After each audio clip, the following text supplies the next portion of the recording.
দেখো স্টুডেন্টস, যে last minute revision আরম্ভ করেছি আমরা, ঠিক আছে, এবং লাস্ট মিনিট রিভিশনে আমরা মক টেস্ট পেপারে থেকেই লাস্ট মিনিট রিভিশন করাচ্ছি। তার আগে তো আমরা সব জিনিস প্রোভাইড করে দিই, চ্যানেলে যত ভিডিও সমস্ত প্লেলিস্ট প্রোভাইড করে আমরা টেলিগ্রামে দিয়ে দিয়েছি।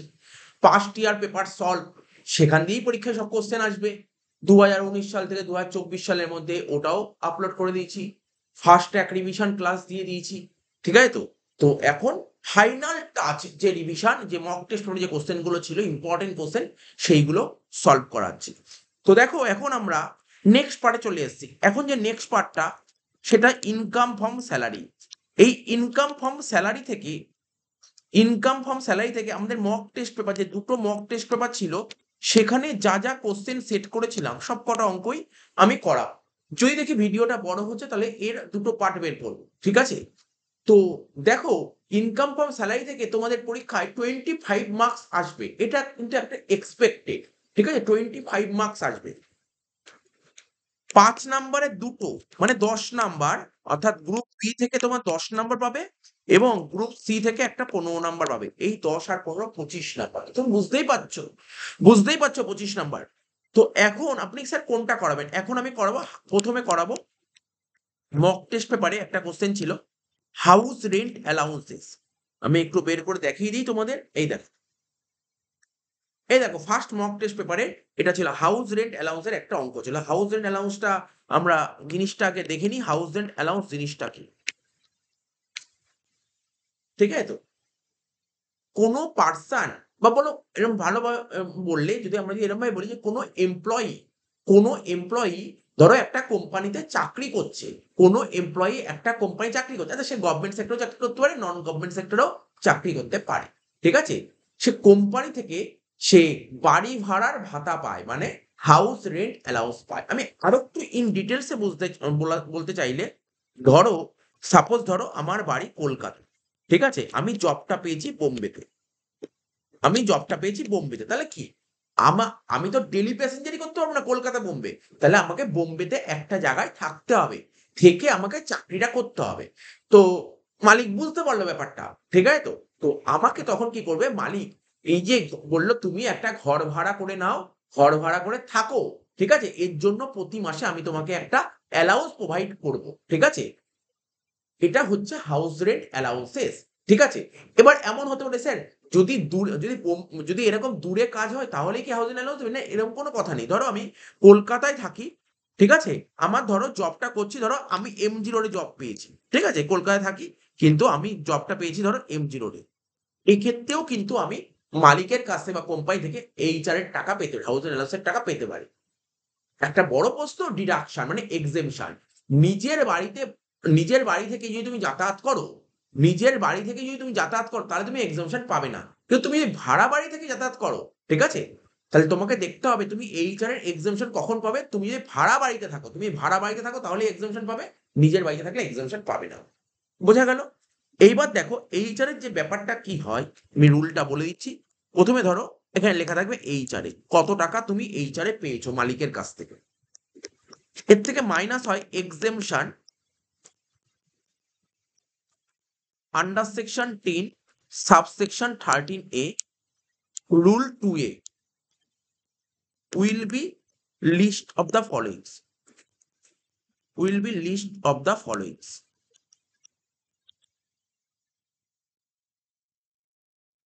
ঠিক আছে। তিনটে পয়েন্ট বেরিয়ে আসে এখান থেকে। একটা আসে এইচআর এ তুমি কত টাকা এইচআর এ পেয়েছো, একটা হচ্ছে রেন্ট পেড, তুমি যদি ভাড়া বাড়িতে থাকো তাহলে তুমি বাড়িওয়ালাকে তো ভাড়া দেবে, হ্যাঁ স্যার, সেই রেন্ট পেড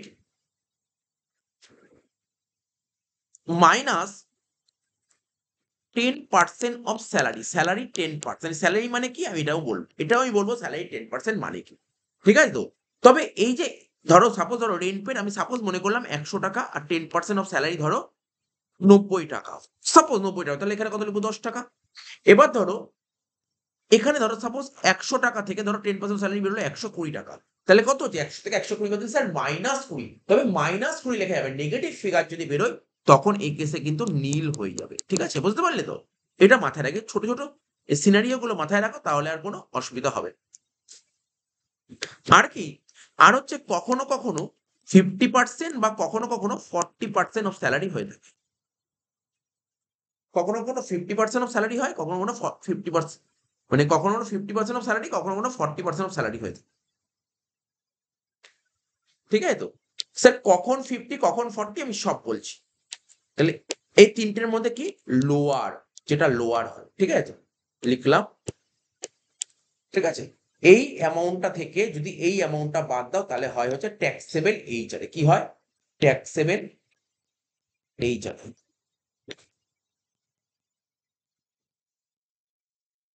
হয়ে গেল। এবার এখানে স্যালারি বলতে কি বোঝায়? এখানে স্যালারি বলতে বোঝায় বেসিক, ডিএ। ডিএ কোন ডিএ? Forming part of salary. মাথায় রাখবে, ফর্মিং পার্ট অফ স্যালারি। আর কি? আর হচ্ছে commission on sales. Commission on sales, ব্যাস আর কিছু আসবে না। কমিশন অন সেলস মানে তোমাকে বলে দেবে এত টাকা সেল, সেল বলে দিয়েছে তার উপর এত একটা পার্সেন্টেজ বলে দেবে কমিশন। ঠিক আছে? বোঝা গেল? বুঝতে পেরেছি। তবে এক্সেমশন তুমি কত মাসের পাবে জানো? এইগুলোও জেনে রাখা দরকার। তুমি যত মাস, যে ক মাস ভাড়া বাড়িতে থাকবে সে ক মাসই এক্সেমশন পাবে। আর 50% কখন হয়? যদি মেট্রো সিটিতে তুমি থাকো তখন 50%, আর আদার্স সিটি হলে তখন 40%। আদার্স সিটি হলে 40%। এই বলছে ব্যাপার। এবার চলে দেখো, এবার অঙ্কটা আমরা করি। কি বলেছে? Saikat and employee of a private concern in Kolkata. তাহলে বলে দিয়েছে সৈকত একটা প্রাইভেট কোম্পানি চাকরি করে। ঠিক আছে? সেটা কলকাতায়। The following information for the year ended 31 March 2024। Basic বলেছে 24,000 টাকা প্রতি মাসে, ডিএ বলেছে 16,000 টাকা প্রতি মাসে, কিন্তু 60% forming part of salary. HRA বলেছে 8,500 টাকা করে পার মান্থ। প্রতি মাসে কোম্পানি থেকে এইচআরএ পাও 8,500 টাকা করে। বোনাস 10,000 টাকা করে। এইচআরএ করতে গেলে বোনাসের কোনো কাজ নেই, বোনাসের কোনো ফাংশনে বোনাস আসবে না, কেটে দিলাম। কমিশন বলেছে 2% অফ টার্নওভার, মানে টার্নওভার মানে সেল। সেল 5 লাখ টাকা, তার 2% মানে 10,000 টাকা তুমি commission. He stay in a rented house. এটা হাউস হবে। Rented house in Kolkata. সে একটা ভাড়া বাড়িতে বসবাস করে। কোথায়? কলকাতায়। কলকাতা কোন শহরে? মেট্রো শহর। কলকাতা মেট্রো শহর। ঠিক আছে? তো যেই বাড়িতে ভাড়া থাকে সেই বাড়িতে বাড়িওয়ালাকে ভাড়া দিতে হয় 10,000 টাকা করে প্রতি মাসে। আমাকে বের করতে কি বলেছে? বলছে তুমি কত টাকা এক্সেমশন পাবে এইচআরএ পাবো। ঠিক আছে? এমপ্লয়ি কত টাকা এক্সেমশন পাবে। তো দেখো অঙ্কটা আমি করছি। লিখছি এক্সেমশন। আমাকে এক্সেমশন বের করতে বলেছে। মাথায় রাখবে আমাকে কিন্তু এক্সেমশন বের করতে বলেছে। এক্সেমশন। ঠিক আছে? এই যে আমি যে লিখলাম, তাহলে স্যার আপনি আগে তো এইচআরএ না লিখে আগে এক্সেমশন লিখলেন কেন?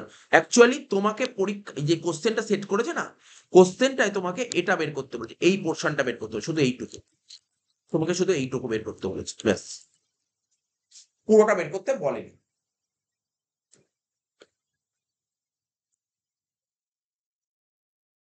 তোমাকে এতটা বের করতে বলেছে, এতটা।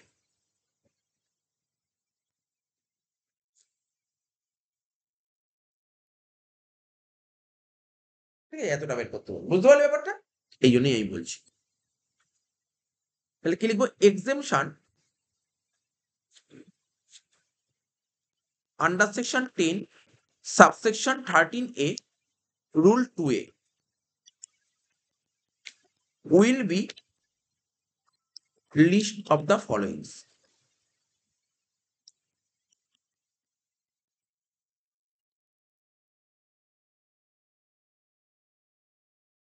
ঠিক আছে? প্রথমে লিখবো কি আমরা? House rent allowances received. প্রথমে লিখবো হাউস রেন্ট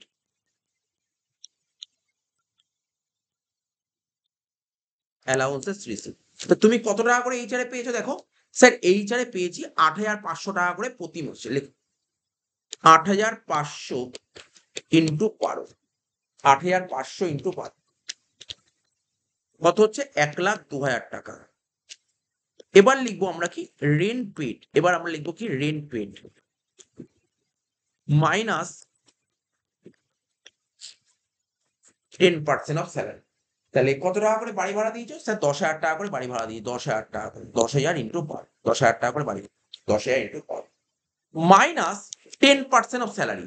তো স্যালারি 10% কত দেখো? স্যালারি কত ছিল? স্যালারি স্যালারি কত ছিল? স্যালারি 10% স্যালারি তোমাকে বের করতে হবে। নিচে লিখছি, স্যালারি বের করছি। স্যালারির মধ্যে কি আসবে? বেসিক, ডিএ আর কমিশন অন সেলস, এই ৩ টে জিনিস আসে। আর কিচ্ছু আসে না। আর কিন্তু কিচ্ছু আসে না, মনে রাখতে হবে তোমাকে। তো বেসিক কত টাকা ছিল? ২৪,০০০ টাকা প্রতি মাসে। তাহলে এখানে লিখবো ২৪,০০০ টাকা ইন্টু ১২ কত হচ্ছে? ২৪,০০০ ইন্টু ১২ করলে ২,৮৮,০০০। ডিএ কি বলেছে? ডিএ বলছে ১৬,০০০ টাকা করে প্রতি মাসে। কিন্তু বলে একটা কথা বেরিয়ে এসছে। 60% ফর্মিং পার্ট অফ স্যালারি। তো স্যালারি পার্ট 60%। ডিএ বলেছিল ১৬,০০০ টাকা করে প্রতি মাসে। ১৬,০০০ ইন্টু ১২ তার ফর্মিং পার্ট অফ স্যালারি কত বলেছে? 60%। তাহলে তুমি এখানে নেবে 60%। ১৬,০০০ ইন্টু ১২ ইন্টু 60% কত হচ্ছে? ১,১৫,২০০ টাকা। আর কি বলেছে? Commission on sell. তো কমিশন অন সেল কার উপরে? সেলের উপর। সেল কত বলেছে? স্যার সেল ৫,০০,০০০ টাকা। 2% কমিশন। তাহলে লেখো ৫,০০,০০০ এর 2% কত হচ্ছে? ১০,০০০ টোটাল।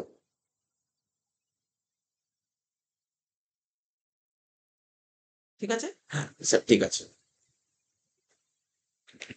২,৮৮,০০০ প্লাস ১,১৫,২০০ প্লাস ১০,০০০ কত হচ্ছে? ৪,১৩,২০০ টাকা।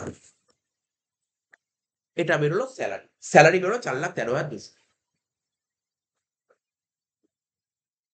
তো আমাকে কি করতে হবে এবার? উপরে করবো, বসাবো উপরে ভ্যালু গুলো।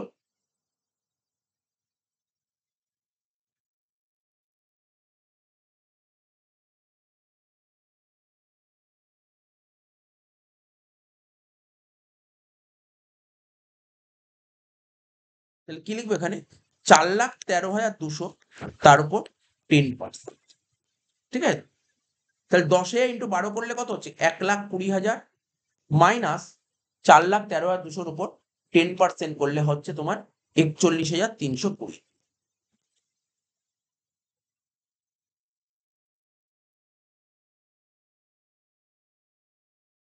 ঠিক আছে? তাহলে বাদ দাও। ১,২০,০০০ থেকে যদি তুমি ৪১,৩২০ বাদ দাও কত হচ্ছে? ৭৮,৬৮০। ঠিক আছে? আর লাস্ট বাড়িটা কলকাতা শহরে, কলকাতা মেট্রো শহর, মেট্রো শহরে বাড়ি হলে কত পার্সেন্ট ছাড় পাওয়া যায়? 50%। তাই লিখবো 50% অফ স্যালারি। তো স্যালারি 50%, স্যালারি হচ্ছে ৪,১৩,২০০ তার উপর 50%।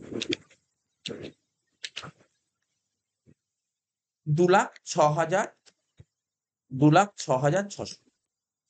তা ৩ টের মধ্যে ছোট কোনটা? ৭৮,৬৮০। এটাই হলো তোমার অ্যান্সার। ৩ টের মধ্যে ছোট হচ্ছে তোমার ৭৮,৬৮০। এটাই হচ্ছে তোমার অ্যান্সার। তাহলে দেখে নাও অঙ্কটা। কত সুন্দর অঙ্ক গেল।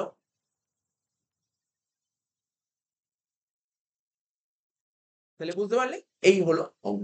৩ টের মধ্যে ছোট কোনটা? আমি বারবার বলছি ৩ টের মধ্যে ছোট হচ্ছে ৭৮,৬৮০। এটা হয়ে গেল অ্যান্সার। এই দেখো ৩ টের মধ্যে ছোট হচ্ছে এটা।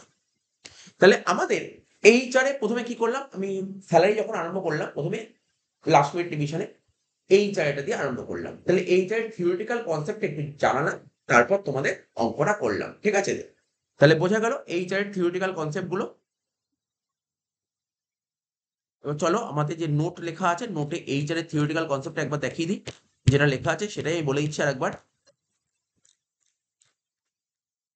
আমরা প্রতিটা টপিকের উপর একটা করে অঙ্ক করাবো। প্রতিটা টপিকের উপর।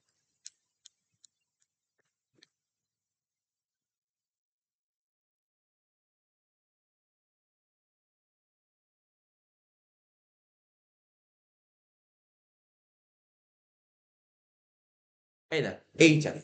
কি লেখা ছিল এইচআর এ যেটা বললাম? বলছে HR is given by the employer. HR এর টাকাটা কে দেবে? মালিক দেবে কর্মচারীকে। ঠিক আছে? For reducing the burden of rent. রেন্টের বোঝা কমানোর জন্য। HR is exempt up to minimum. ৩ টে মধ্যে যেটা ছোট। Actual amount of HR receive. Rent paid থেকে তুমি 10% স্যালারি বাদ দেবে করে দেখালাম। 40% অথবা 50% অফ স্যালারি। এই 40 আর 50 এর কেসটা কি? যদি মেট্রো সিটিতে বাড়ি হয় তখন 50% অফ স্যালারি। আর যদি মেট্রো সিটি না হয় অন্য কোনো শহরে হয় তখন 40% অফ স্যালারি। নোট কি লেখা আছে? This exemption is allowed if rent is paid by the employee. Employee যদি বাড়ি ভাড়া দেয় তাহলেই কিন্তু এই যে এক্সেমশনটা পাবে, আদারওয়াইজ তুমি পাবে না। এখানে স্যালারি বলতে কি বোঝায়? এখানে স্যালারির মধ্যে due basis for relevant period, no advance, no arrear. ঠিক আছে? রেলিভেন্ট পিরিয়ড মানে period for which rent paid. তুমি যেই পিরিয়ডে রেন্ট দেবে, যে ক মাসের রেন্ট, তুমি ধরো ১২ মাসের HR এর টাকা পেয়েছো। কিন্তু তুমি ৯ মাস বাড়ি ভাড়া, তুমি ৯ মাস ভাড়া বাড়িতে ছিলে। ওই ৯ মাসের এক্সেমশন পাবে। টাকাটা পাবে ১২ মাসের। মালিকের থেকে তুমি ১২ মাসেরই HR এর টাকা পাবে। কিন্তু তুমি এক্সেমশন পাবে ৯ মাসের। যে ক মাস ভাড়া বাড়ি থাকবে সে ক মাসে তুমি এক্সেমশন পাবে। HR এর পারপাস স্যালারি বলতে কি বোঝায়? বেসিকটা নেবে, DA নেবে। DA কি? Forming part of salary. আর নেবে commission on sale fixed percentage. ঠিক আছে? তো এইটুকু বলার ছিল। আমরা এইটুকু বলে দিলাম, কভার করে দিলাম। ঠিক আছে তো? নেক্সট। নেক্সট কি করাবেন স্যার? নেক্সট আমি তোমাদের সঙ্গে শেয়ার করব হচ্ছে তোমার, নেক্সট কি শেয়ার করি বলো? তোমরাই বলো। নেক্সট শেয়ার করছি হচ্ছে, নেক্সট যে অঙ্কটা আছে এটা হচ্ছে রেন্ট ফ্রি অ্যাকোমোডেশন। ওরা তোমাকে RF এ দিয়ে দিয়েছে, আবার HR এ দিয়েছে। বলছে তুমি কোনটা তোমার জন্য বেটার? RF এ আর HR এ। তাহলে স্যার RF এর রুলটা আমরা জেনে নিই, রেন্ট ফ্রি অ্যাকোমোডেশন। তারপর আমরা HR এ তো বললামই। তারপর দুটো একবারে করব। RF এর রুলটা জেনে নিই। দেখো। আমাদের সুন্দর নোট করা আছে RF এ। RF এ জিনিসটা কি? RF এর ফুল ফর্ম হচ্ছে রেন্ট ফ্রি অ্যাকোমোডেশন। কি বললাম? রেন্ট ফ্রি অ্যাকোমোডেশন মানে বিনা ভাড়ায় বাসস্থান। আর এটা হচ্ছে এক ধরনের পারকিউজিটস, যাকে আমরা শর্টে বলি পার্কস। পার্কস, শর্টে বলি পার্কস। পারকিউজিটস, পারকিউজিটস কি? Sir extra benefit. মালিকের থেকে যদি কোনো এক্সট্রা বেনিফিট পাওয়া যায় তাকে পারকিউজিটস বলে। সেটা ক্যাশেও হতে পারে, আবার কাইন্ডসেও হতে পারে। এটা হচ্ছে পারকিউজিটস। তাহলে আমরা পড়বো পারকিউজিটস কি? Rent free accommodation. দেখো, এই যে বলছি হোটেলটা আমাদের জানার দরকার নেই। এই দুটো পার্ট পড়লেই হবে। ঠিক আছে? আমরা যেই এমপ্লয়ি রেন্ট ফ্রি অ্যাকাউন্ট করছি সে গভর্নমেন্ট মানে সে জব করতে পারে, গভর্নমেন্ট জবও করতে পারে, আবার নন গভর্নমেন্টও জব করতে পারে। গভর্নমেন্টও হতে পারে, আবার নন গভর্নমেন্টও হতে পারে। গভর্নমেন্ট তোমার পরীক্ষায় দেবে না, এটা মনে রাখো। গভর্নমেন্ট তোমার পরীক্ষায় দেবে না। ঠিক আছে তো? এই ক্লাসে বারবার বলেছি। তো গভর্নমেন্টের রুলটা কি? Licence fee determined by the government. Government যত টাকা লাইসেন্স ফি ডিটারমাইন্ড করে দেবে সেটাই হচ্ছে অ্যাকোমোডেশনের ভ্যালু। ঠিক আছে? আর পরীক্ষায় যেটা দেবে তোমাকে সে non government employee. Non government employee. ঠিক আছে? Non government employee. Non government employee পরীক্ষায় দেবে। তো দেখো, গভর্নমেন্ট এমপ্লয়ি, প্রথমে আমি একটু বলে দিই গভর্নমেন্ট এমপ্লয়ির রুলটা কি। গভর্নমেন্ট এমপ্লয়ি, ঠিক আছে, অ্যাকচুয়ালি দুটো হয়, একটা ফার্নিশড হয় আর একটা আনফার্নিশড হয়। তো তোমার মালিক বা ধরো গভর্নমেন্ট যে তোমাকে থাকার জন্য একটা জায়গার ব্যবস্থা করে দেবে, শুধু থাকার ঘর দিল, এটাকে বলা হয়, এর যে ভ্যালুয়েশন করবে এটাকে বলে আনফার্নিশড। যদি ঘরটা সাজানো গোছানো হয়, মানে ওর মধ্যে ধরো বিভিন্ন রকমের ফার্নিচার থাকলো, ঠিক আছে, তখন হয়ে যায় একটা ফার্নিশড। ঠিক আছে তো? তো সবাইকে তো ফার্নিশড নাও দিতে পারে। ঠিক আছে তো? তো কি বললাম? আনফার্নিশড। আমি গভর্নমেন্টের কথা বলছি। আনফার্নিশড এর ভ্যালুয়েশন করবো কি করে? গভর্নমেন্ট যত টাকা লাইসেন্স ফি ডিটারমাইন করে দেবে। ঠিক আছে? লিখেছে licence fee determined by the government. ঠিক আছে তো? এইবার অনেক সময় কি হয়, কর্মচারীর কাছ থেকে কিছু টাকা পাওয়া যায়। যে টাকাটা পাওয়া যায় সেই টাকাটা ডিডাক্ট হয়ে যাবে। ঠিক আছে? সাপোজ ধরো গভর্নমেন্ট থেকে ধরো তোমার লাইসেন্স ফি ডিটারমাইন্ড হয়েছে। সাপোজ ধরো ১০,০০০ টাকা লাইসেন্স ফি ডিটারমাইন্ড হয়েছে। এবার এমপ্লয়ি থেকে ২,০০০ টাকা পাওয়া গেল। তাহলে তোমার পার পিস কত হলো? ৮,০০০। এটা। এবার ফার্নিশড কি? এই যে আনফার্নিশড বেরোলো ৮,০০০ টাকা, তার সাথে তোমাকে যে ফার্নিচারটা দেবে, ঠিক আছে? ফার্নিচারটা যদি মালিকের নিজের হয় তাহলে 10%, আর যদি মালিকের নিজের না হয় মালিক ভাড়া করে দেবে। ঠিক আছে তো? তো এখানে লিখলাম কস্ট অফ ফার্নিচার। এই যে লিখেছি কস্ট অফ ফার্নিচার বলতে কি বোঝায়? ইফ বলছে it is owned by the employer. Furniture যদি মালিকের নিজের থাকে তখন 10% হবে। আর যদি মালিকের নিজের না থাকে, মালিক ভাড়া করে এনে দেবে, তখন ভাড়া করা মূল্যটা হবে। এটা অতটা ইম্পোর্টেন্ট নয়। ইম্পোর্টেন্ট কিন্তু unfurnished. Very, very important. Unfurnished. Sir unfurnished এর রুলটা কি? আনফার্নিশড এর রুলটা হচ্ছে এরকম, ধরো তুমি মালিকের বাড়িতে থাকতে পারো, তুমি মালিকের নিজের বাড়িতে থাকতে পারো, আবার মা মালিকের নিজের বাড়িতে কি বললাম? মালিকের নিজের বাড়িতে থাকতে পারো, আর মালিকের বাড়িতে জায়গা না থাকে তখন তুমি ভাড়া বাড়িতে থাকতে পারো। তাহলে কি বলছে? নিজের বাড়িতে থাকলে রুলটা কি? আর ভাড়া বাড়িতে থাকলে রুলটা কি? সেটা আমি তোমাকে বলে দিচ্ছি। আমি এখানে লিখেও দিতে পারি। লিখে দিলে মানে তোমাদের জন্য বেটার হবে। মানে এটা ইম্পোর্টেন্ট তো RFA। প্রথমে লিখছি এটা কার জন্য বলছেন? স্যার নন গভর্নমেন্ট এমপ্লয়ির জন্য বলছি। নন গভর্নমেন্ট এটাই পরীক্ষায় আসবে। আসতে পারে না, এটাই পরীক্ষায় আসবে। Non government employee. ঠিক আছে তো? Non government employee. Sir non government employee রুলটা কি?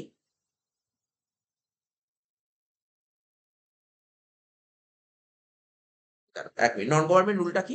নন গভর্নমেন্ট রুলটা হচ্ছে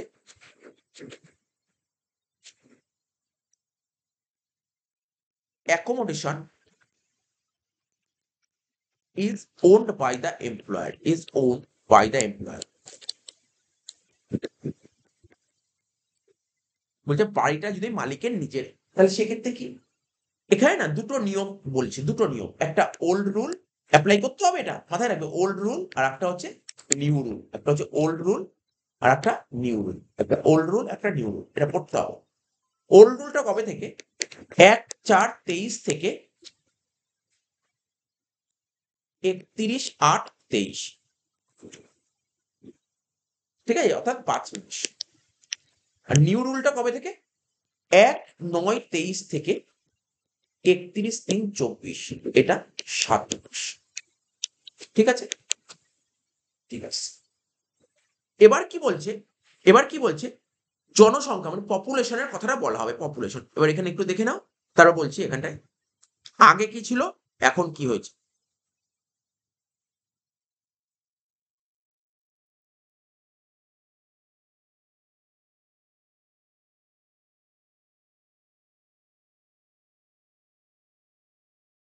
দেখো, আগে ছিল 10 লাখ, 10 লাখ থেকে 25 লাখ আর 25 লাখ।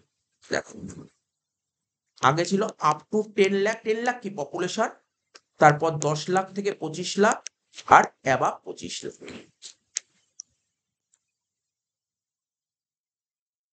ঠিক আছে, 7.5%, 10% আর 15%, 7.5, 10, 15। আচ্ছা, আর এখন কত হচ্ছে? 15 লাখ, 15 লাখ থেকে 40, 40 লাখের বেশি। 15 লাখ, 15 লাখ থেকে 40 লাখ আর 40 লাখের বেশি। ঠিক আছে, এবং 40 লাখ।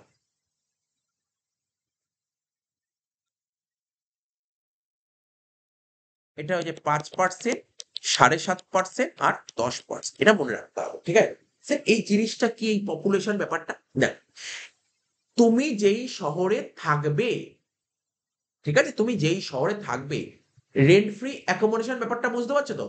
আজকে ধরো, আজকে ধরো আমি কলকাতা শহরে থাকি, আমি বোম্বে সিটিতে জব পেয়েছি, তো মালিককে বললাম আমার তো এখানে থাকার জায়গা নেই, তা আমি থাকবো কি করে, আমি চাকরি করবো কি করে?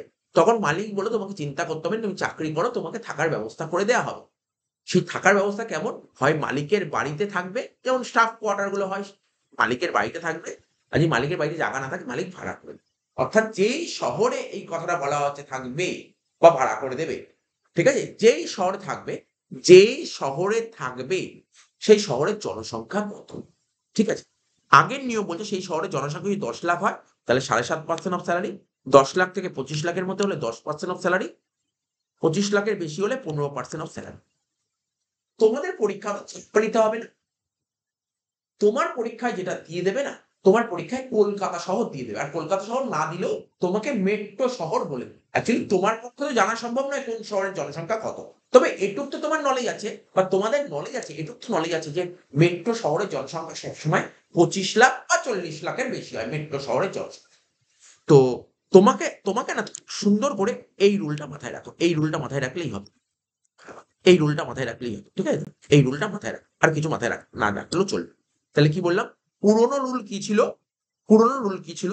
বলছে 10 লাখ পর্যন্ত 7.5%, 10 লাখ থেকে 25 লাখের মধ্যে 10%, আর 25 লাখের বেশি হলে 15%। এটা আগে ছিল, আর এখন কি হয়েছে? জনসংখ্যা বেড়েছে, তাই 15 লাখ অব্দি 5%, 15 লাখ থেকে 40 লাখ 7.5%, আর 40 লাখের বেশি হলে 10%। তোমার পরীক্ষায় মেট্রো শহর, মেট্রো শহরই দেবে পরীক্ষায়, এটা নিয়ে কোনো চিন্তা করতে হবে না। এটা নিয়ে কোনো চিন্তা করতে হবে না, পরীক্ষায় মেট্রো শহর দেবে। এবং ধরো বললো মালিকের নিজের বাড়িতে এমপ্লয়ি থাকছে এবং শহরটা মেট্রো শহর বলেছে, মানে কলকাতা, মুম্বাই, দিল্লি, যে কোনো একটা শহর বলেছে। মেট্রো শহরের জনসংখ্যা কত হয়? আগের নিয়ম ওয়াইজ 25 লাখের বেশি, এখনকার নিয়ম ওয়াইজ 40 লাখের বেশি। তাহলে কি হবে? আগের নিয়মে তুমি দেবে 15, আর এখনের নিয়মে দেবে 10। মনে রাখবে, আগে বেশি ছিল, এখন কম হয়েছে। ঠিক আছে, মনে রাখলাম। মনে রাখতে পারবে এটা? স্যার মনে রাখতে পারবে। নেক্সট, এবার যদি accommodation taken, accommodation is taken on hire or lease, যদি অ্যাকোমোডেশনটা ভাড়াতে হয়, তাহলে কি হবে সেক্ষেত্রে? ওই একই নিয়ম, ওল্ড রুল নিউ রুল এরকম লিখবে, ওল্ড রুল নিউ রুল।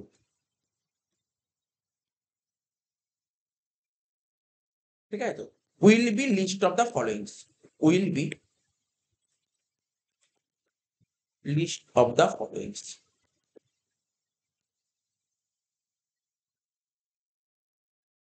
এখানেও তাই, will be list of the followings. ঠিক আছে, will be list of the followings. তাহলে এখানে কি লিখবো? প্রথমে লিখবো রেন্ট পেড, আর এটা কিন্তু 5 মাসের রেন্ট নেবে, আর এটা এখানে 7 মাসের রেন্ট নেবে। এখানে লিখবে রেন্ট পেড। আগে ছিল 15% অফ স্যালারি, আর এখন সেটা হয়েছে 10% অফ স্যালারি।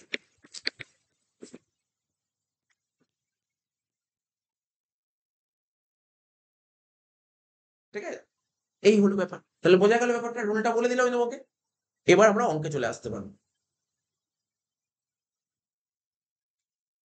আর তার আগে এখানে লিখে দিই, স্যালারি বলতে কি লেখা আছে? স্যালারি বলতে হচ্ছে বেসিক, ডিএ, ডিএ মানে forming part of salary. Bonus নেবে, কমিশন নেবে, ঠিক আছে তো? আর যত রকমের ট্যাক্সেবল অ্যালাউন্স, সে মেডিকেল অ্যালাউন্স বলো, হোস্টেল অ্যালাউন্স বলো, চিলড্রেন এডুকেশন, এরকম নেই, সব বলবো আমরা আস্তে আস্তে, মানে অঙ্কের মধ্যেই পাবো। সমস্ত রকমের ট্যাক্সেবল অ্যালাউন্স নেবো, ট্যাক্সেবল অ্যালাউন্স নেবো। ঠিক আছে, আর কিছু নেবো না। আর কি নেবে? বেসিক নেবে, forming part of salary DA নেবে, বোনাস নেবে, কমিশন নেবে, আর অল ট্যাক্সেবল অ্যালাউন্স, আর কিছু নিতে হবে না। এবার আমরা অঙ্ক দেখি। অঙ্কটা দেখি কি বলেছে দেখো। বলছে mister K Acharya is employed as an executive in Sunlight limited, ও সানলাইট লিমিটেড চাকরি করে। একটা basic salary of 70,000 per month, ওর প্রতি মাসে স্যালারি বলে 70,000 টাকা করে প্রতি মাসে। ডিএ বলেছে not forming part of salary, মানে তুমি ডিএ নেবে না, সে তুমি ঠিক আছে, ডিএ তুমি নেবো না, ডিএ নেবো না। ঠিক আছে, আমি দেখি কিসের অঙ্ক করতে বলেছে। আর ডিএ বলেছিল 32,000 টাকা করে পার মান্থ। কার অ্যালাউন্স বলে 6,000 টাকা পার মান্থ। মেডিকেল অ্যালাউন্স বলেছে 500 টাকা পার মান্থ। ঠিক আছে তো? দেখো, তোমরা নিশ্চয়ই জানো, তোমাদের নিশ্চয়ই মনে আছে, আমরা ক্লাসে বারবার অঙ্ক করেছি, মেডিকেল অ্যালাউন্স হচ্ছে fully taxable allowances, fully taxable allowances. His employer transferred him to Mumbai office. ঠিক আছে, তাহলে মুম্বাই অফিসে তাকে ট্রান্সফার করেছে কবে? April 1, 2023, due to housing problem at the new service centre. ঠিক আছে, his employer offered him to choose, ঠিক আছে, of the following two alternative, দুটো অপশন দিয়েছে, তো বলছে তুমি কোন অপশনটাকে চুজ করবে। আর rent free unfurnished house in Mumbai, মুম্বাইতে তোমাকে দেয়া হয়েছে রেন্ট ফ্রি আনফার্নিশড হাউস, মানে সাজানো গোছানো ঘর দেওয়া হয়নি, শুধু ঘরটাই দেওয়া হয়েছে। By taking at a rent 22,000 টাকা per month by the company. ঠিক আছে, by taking at a rent 22,000 টাকা পার মান্থ একটা কোম্পানি। আচ্ছা ঠিক আছে, একটা হাউস রেন্ট অ্যালাউন্সেস 22,000 টাকা পার মান্থ, কোম্পানি থেকে তুমি 8,000 টাকা পাচ্ছ প্রতি মাসে 22,000 টাকা করে, to take same residential house by himself at the same rent, মানে ওই রেন্ট 22,000 টাকা করে। Ascertain which option is more beneficial to mister Acharya, মানে Acharya, from the taxation point of view. ও দুটোই ক্যালকুলেশন করবে, একটা এইচআর এর ক্যালকুলেশন করবে, আবার রেন্ট ফ্রি অ্যাকোমোডেশন ক্যালকুলেশন করবে, এইচআর এ আর আরএফ এ দুটোই ক্যালকুলেট করবে। ঠিক আছে, যেটাই ট্যাক্স ও কি চেষ্টা করবে? ও কি চেষ্টা করবে? চেষ্টা করবে যেখানে ট্যাক্স কম দিতে হচ্ছে। চলো অঙ্কটা করতে করতে ব্যাপারটা বোঝা যাবে।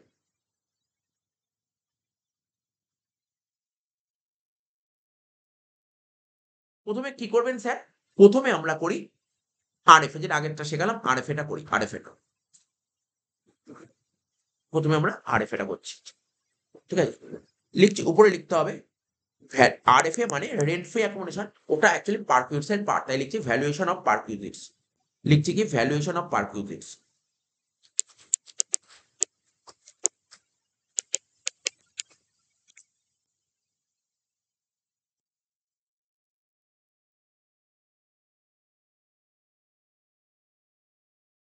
এরকম একটা দাগ কাটবো, একটা দাগ কাটলেই হয়ে যাচ্ছে, তোমার চিন্তা করতে হবে না, একটা দাগ কাটলেই হয়ে যাবে।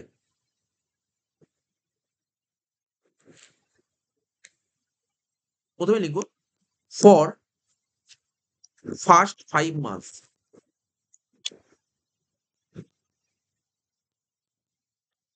ফর ফার্স্ট 5 মান্থস, ডেটটা তো নিশ্চয়ই জানো, 1/4/23 থেকে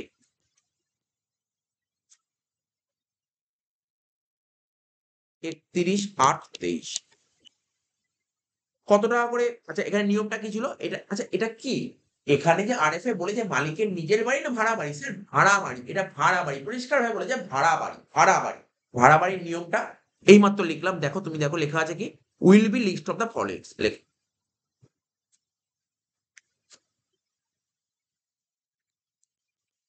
will be list of the ফলোইংস।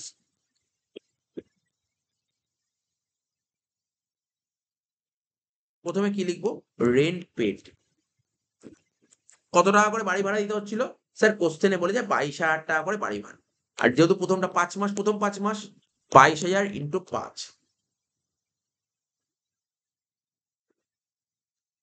এখানে লিখে 1,10,000। আর কি লিখবো? এটা আগে ছিল 15% অফ স্যালারি, 15% অফ স্যালারি। তা স্যালারিটা বের করবে লিখে এখানে টাকাটা পাঠিয়ে দেবো। এবার লিখবো ফর লিখবো ফর লাস্ট 7 মান্থ।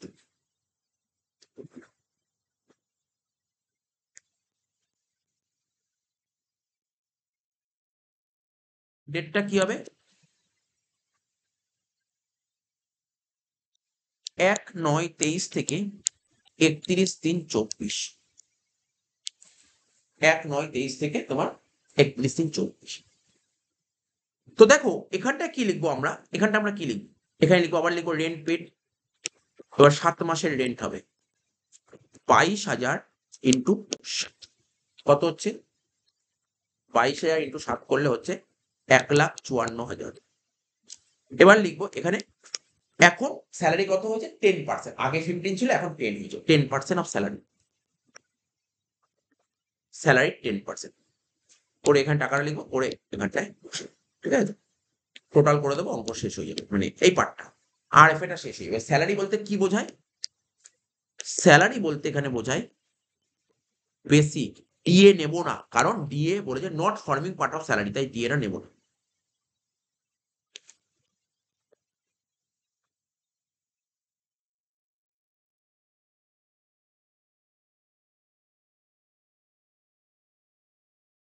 ঠিক আছে, তারপর নেব মেডিকেল অ্যালাউন্স।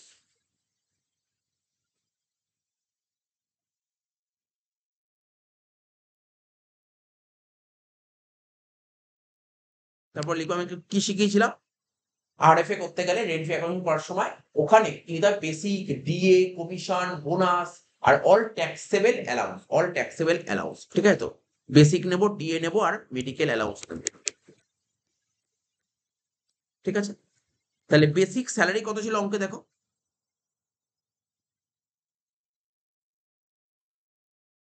বেসিক স্যালারি কত নেব দেখো? বেসিক স্যালারি বলেছিল 70,000 টাকা প্রতি মাসে। তাহলে এখানটা আমরা লিখবো 70,000 ইন্টু 12, মানে বছরে করতে হয় 70,000 ইন্টু 12। ডিএ তো নেবো না, জিরো। আর মেডিকেল অ্যালাউন্স কত নেবো? মেডিকেল অ্যালাউন্স কত করেছে দেখো? মেডিকেল অ্যালাউন্স 500 টাকা প্রতি মাসে, তাহলে 500 ইন্টু 12।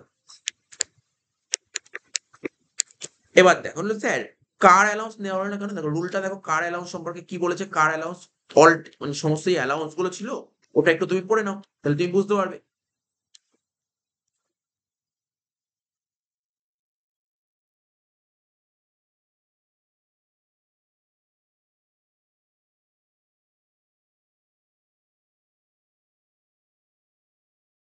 এই দেখো এখানে কি লেখা আছে? Partly taxable allowance. Partly taxable allowance মানে এমন কিছু অ্যালাউন্স আছে যার ওপর কিছুটা এক্সেমশন পাওয়া যায়। কিছুটা পার্টলি ট্যাক্সেবল মানে ধরো কিছু এক্সেমশন পেলে, কিছু ট্যাক্স, এরপরে পার্টলি ট্যাক্সেবল। ধরো তুমি তোমার মালিকের কাছ থেকে 100 টাকা পেলে, এবার তুমি 20 টাকা গভর্নমেন্টের থেকে ছাড় পেলে। ঠিক আছে, তাহলে কত টাকা হলো? এই যে বাকি 80 টাকা, এই 80 টাকা হলো ট্যাক্সেবল। তার মানে কি? কিছু ট্যাক্স কিছু ছাড়, কিছু ট্যাক্স কিছু ছাড়। তো পার্টলি ট্যাক্সেবল অ্যালাউন্সটা কি হয়? বলছে এরকম অ্যালাউন্সটা হচ্ছে performance on official duties, official duties. ঠিক আছে, তো মানে অফিসিয়াল পারপাসে কত খরচা হয়েছে। তাহলে কার অ্যালাউন্স হচ্ছে এমন এক ধরনের অ্যালাউন্স, এটা হচ্ছে পার্শিয়াল ট্যাক্সেবল অ্যালাউন্সেস, বা বলতে পারো পার্টলি ট্যাক্সেবল অ্যালাউন্স। তা আমাকে জানতে হবে কার অ্যালাউন্স তুমি কোম্পানি থেকে কত টাকা পেয়েছি, সেটা তো বলে দিয়েছে, হ্যাঁ কোম্পানি থেকে আমি এত টাকা পেয়েছি। এবার জানতে হবে অফিসিয়াল পারপাসে কত খরচা হয়েছে। কোশ্চেনে কিছু বলেনি অফিসিয়াল পারপাসে কত খরচা হয়েছে। এরকম অঙ্কের ক্ষেত্রে আমরা ধরে নেব পুরো টাকাটাই খরচা হয়ে গেছে, তাই না? এই জন্য আমি কার অ্যালাউন্সটা নিলাম না। তুমি নিতে পারো, এখানে লিখতে পারো কার অ্যালাউন্স, তুমি লিখতে পারো কার অ্যালাউন্স করে 0। তাহলে কত? 70,000 ইন্টু 12 করে দেখো, 70,000 ইন্টু 12 কত হচ্ছে? 8,40,000 প্লাস 6,000, 5 করলে 6,000, টোটাল হলো 8,46,000। ঠিক আছে, পুরো 1 বছরের স্যালারি হলো 8,46,000। তার মানে প্রথম 5 মাসের স্যালারি কত হবে তাহলে? স্যার 8,46,000 পুরো 1 বছরের স্যালারি। তাহলে আপনার 5 মাসে কত হয়? 5/12 ইন্টু 15%। এটাও তাই, 8,46,000 ইন্টু 7/12 ইন্টু 10%। ধরো 8,46,000 ইন্টু 5/12 ইন্টু 15%, কত হচ্ছে? 52,875।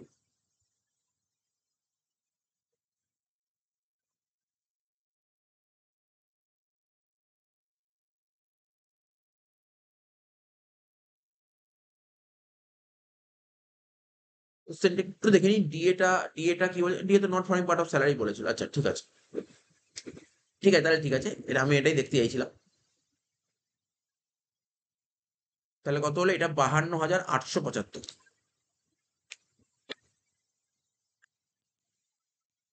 তাহলে এই দুটো ছোট কোনটা? 1,10,000 আর 52,875, ছোট হচ্ছে 52,875, লেখো।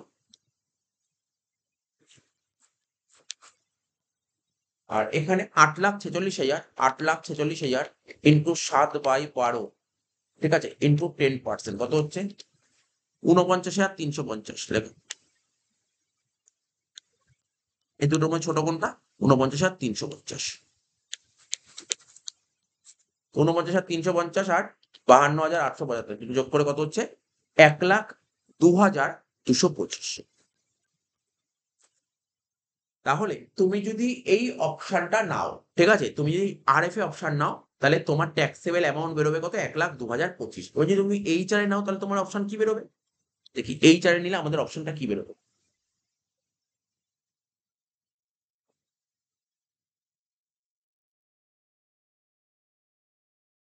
তো প্রথমে লিখবো কি? এইচআরে, এইচআরে কত টাকা পাচ্ছ?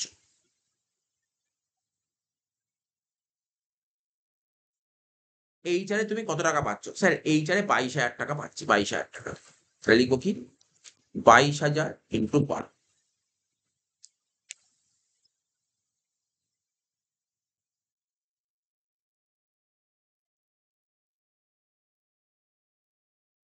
22,000 ইন্টু 12 কত হচ্ছে? 2,64,000। এবার এর থেকে মাইনাস করতাম কি? এক্সেমশন, এর থেকে মাইনাস করতাম exemption under section 10 subsection 13A rule 2A will be list of the following।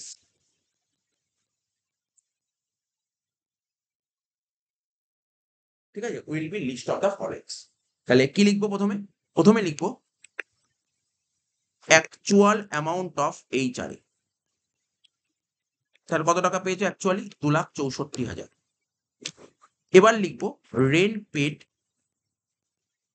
Minus 10% of salary. Rent paid minus 10% of salary. Rent paid কত ছিল? স্যার রেন্ট পেড তো 22,000 টাকা করে ছিল। তাহলে 22,000 ইন্টু 12 মাইনাস 10% অফ স্যালারি। তো এখানে স্যালারি বলতে কি বোঝায়? বেসিক, ডিএ আর কমিশন। তো বেসিক কত? বেসিক তো আমরা অলরেডি বের করে ফেলেছি, কত? 8,40,000, 70, 8,40,000 হচ্ছে, 8,40,000 বলো কত করে ছিল স্যালারি? 70,000 টাকা করে ছিল। স্যালারি ছিল 70,000 টাকা করে পার মান্থ। তাহলে 70,000 ইন্টু 12 করলে কত হয়? 8,40,000। দিয়ে তো নেবো না, কারণ not forming part of salary বলেছে। ঠিক আছে, আর কমিশন, কমিশন তো বলেনি। তাহলে কত হলো? 8,40,000 মাইনাস করবো 8,40,000 10%, 84,000 টাকা। এখানে হচ্ছে 2,64,000 মাইনাস 84,000। তো 2,64,000 থেকে 84 বাদ দিলে কত হয়? 1,80,000। Last point. কোন শহর? শহরটাকে কিছু বলেছিল? শহরটা স্যার শহরটা কোথায় বলেছিল? শহর মুম্বাই বলেছিল। মুম্বাই, মুম্বাই মেট্রো শহর। মেট্রো শহরে কত পার্সেন্ট ছাড় পাওয়া যায়? 50%। লেখো 50% অফ স্যালারি। তাহলে কত হবে? 8,40,000-এর 50% মানে 4,20,000। তো এই তিনটের মধ্যে ছোট কোনটা? স্যার তিনটের মধ্যে ছোট 1,80,000। তাহলে 2,64,000 থেকে তুমি 1,80,000 বাদ দাও, কত হচ্ছে? 84,000। কত হচ্ছে বাদ দিয়ে? 84,000। তাহলে এটা হলো ট্যাক্সেবল এইচআরএ। ঠিক আছে? তাহলে মিস্টার আচারিয়া বা মিস্টার আচার্য যাই বলো, ও কোন অপশনটাকে চুজ করবে? ও ও যদি এইচআর এর অপশনটা নেয়, তাহলে এই টাকার উপর ট্যাক্স 84 উপর ট্যাক্স দিতে হবে। আর যদি ও আরএফ এর অপশন নেয়, ওকে 1,02,225 উপর ট্যাক্স দিতে হবে। নরমাল ব্যাপার। সবাই চেষ্টা করে কি করে গভর্নমেন্টের ট্যাক্স কম দেওয়া যায়। তাহলে ও কখনোই আরএফ এ চুজ করবে না, ও চুজ করবে কিন্তু এইচআর। এখানে এইচআর টা নিলে ওর জন্য বেটার।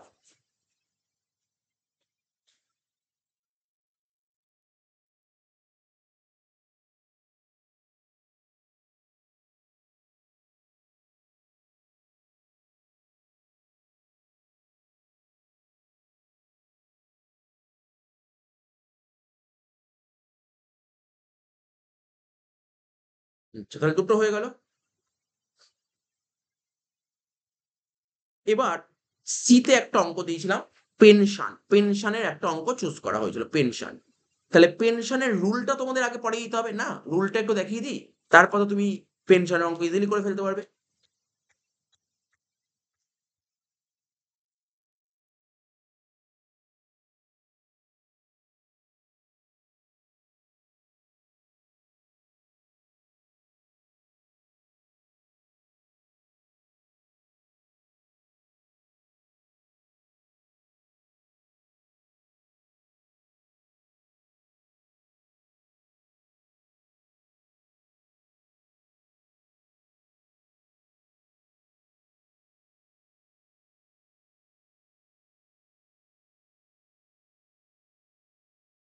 এই দেখো, পেনশন, ঠিক আছে?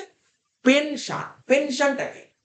তুমি ধরো সার্ভিস করছো, তারপর রিটায়ার করলে, তারপর তোমাকে পেনশন দেবে। পেনশন দু রকমের, একটা কমিউটেড আর একটা আনকমিউটেড। দেখবে অনেকে প্রতি মাসে মাসে ব্যাংকে থেকে গিয়ে পেনশনের টাকা তুলে নিয়ে আসে, অর্থাৎ ওটাকে বলে আনকমিউটেড। আর কমিউটেড পেনশন মানে কারোর ধরো ফিনান্সিয়ালি অবস্থা খারাপ হলো বা কোনো কারণে টাকার দরকার হলো, সে তার পেনশনের কিছুটা পোর্শন বেঁচে দেয়, তাকে বলে কমিউটেড পেনশন। ঠিক আছে? একটা হয় কমিউটেড আর একটা হয় আনকমিউটেড। দেখো, আনকমিউটেড পেনশন সবার জন্যই ট্যাক্সেবল, সে গভর্নমেন্ট হোক বা নন গভর্নমেন্ট। কিন্তু কমিউটেড পেনশন, ঠিক আছে, কমিউটেড পেনশন যদি গভর্নমেন্ট এমপ্লয়ি হয়, তার জন্য এক্সেমশন, ছাড়। গভর্নমেন্ট এমপ্লয়ি হলে commuted, government employee commuted pension বেঁচে দেয়, তাহলে কিন্তু এক্সেম, ছাড়। ঠিক আছে তো? পুরোপুরি ছাড়, পুরোপুরি ছাড়। কিন্তু নন government employee, non government employee যদি কমিউটেড পেনশন টাকা বেঁচে দেয়, তাহলে কিন্তু গভর্নমেন্টকে ট্যাক্স দিতে হবে, তার উপর ট্যাক্স। হ্যাঁ, তবে কি ছাড় আছে, কিছু ছাড় আছে। গভর্নমেন্ট এমপ্লয়ির জন্য যেমন পুরোটাই ছাড়, এদের জন্য কিছু ছাড়। সেই ছাড়ের নিয়মটা কি? যদি সেই এমপ্লয়ি গ্র্যাচুইটি পায়, তাহলে 1/3 of full value of committed pension. আর যদি গ্র্যাচুইটি না পায়, তাহলে half of the full value of committed pension. এইটুকুই রুল। ব্যাস, আর কিছু জানার দরকার নেই। এবার আমরা অঙ্ক দিয়ে বুঝিয়ে যাবো। Mister Vishal retired from service on 31st October 2023। Mister Vishal একটা সার্ভিস করতো, রিটায়ার করলো কবে? 31/10/23, মানে 31শে অক্টোবর রিটায়ার করে। তাহলে পেনশন পাওয়ার কথা কবে থেকে? স্যার নভেম্বর থেকে। নভেম্বর, ডিসেম্বর, জানুয়ারি, ফেব্রুয়ারি, মার্চ, মানে পার্টিকুলার 23-24 প্রিভিয়াস ইয়ারে ওর 5 মাসের পেনশন পাওয়ার কথা। অ্যান্ড রিসিভ 5,00,000 টাকা অ্যাজ গ্র্যাচুইটি, এবং গ্র্যাচুইটি পাচ্ছে 5,00,000 টাকা। ঠিক আছে, গ্র্যাচুইটি মানে কোশ্চেনে বলে দিয়েছে বিশাল গ্র্যাচুইটি পেয়েছে। He was entitled to a commuted pension, sorry, he was entitled to a pension 10,000 টাকা per month with effect from, তার মানে যে ও রিটায়ার করছে অক্টোবর মাসের 31 তারিখ, তাহলে পেনশন পাবে 1 নভেম্বর থেকে। কত টাকা করে পেনশন পাওয়ার কথা হয়েছে? 10,000 টাকা করে প্রতি মাসেও পেনশন পাবে। ফ্রম 1/1/24, ঠিক, ঠিক আছে, 2 মাস পর। তার মানে ও নভেম্বর মাসে 10,000 টাকা পেনশন পেল, ডিসেম্বর মাসে 10,000 টাকা পেনশন পেল। কিন্তু জানুয়ারি মাসে ও 50% পেনশন বেঁচে দিয়েছে। ও 50% পেনশন বেঁচে দিয়েছে। তাহলে কি করে করবো অঙ্কটা দেখ? একদম ইজি অঙ্ক, কিছু নেই অঙ্ক।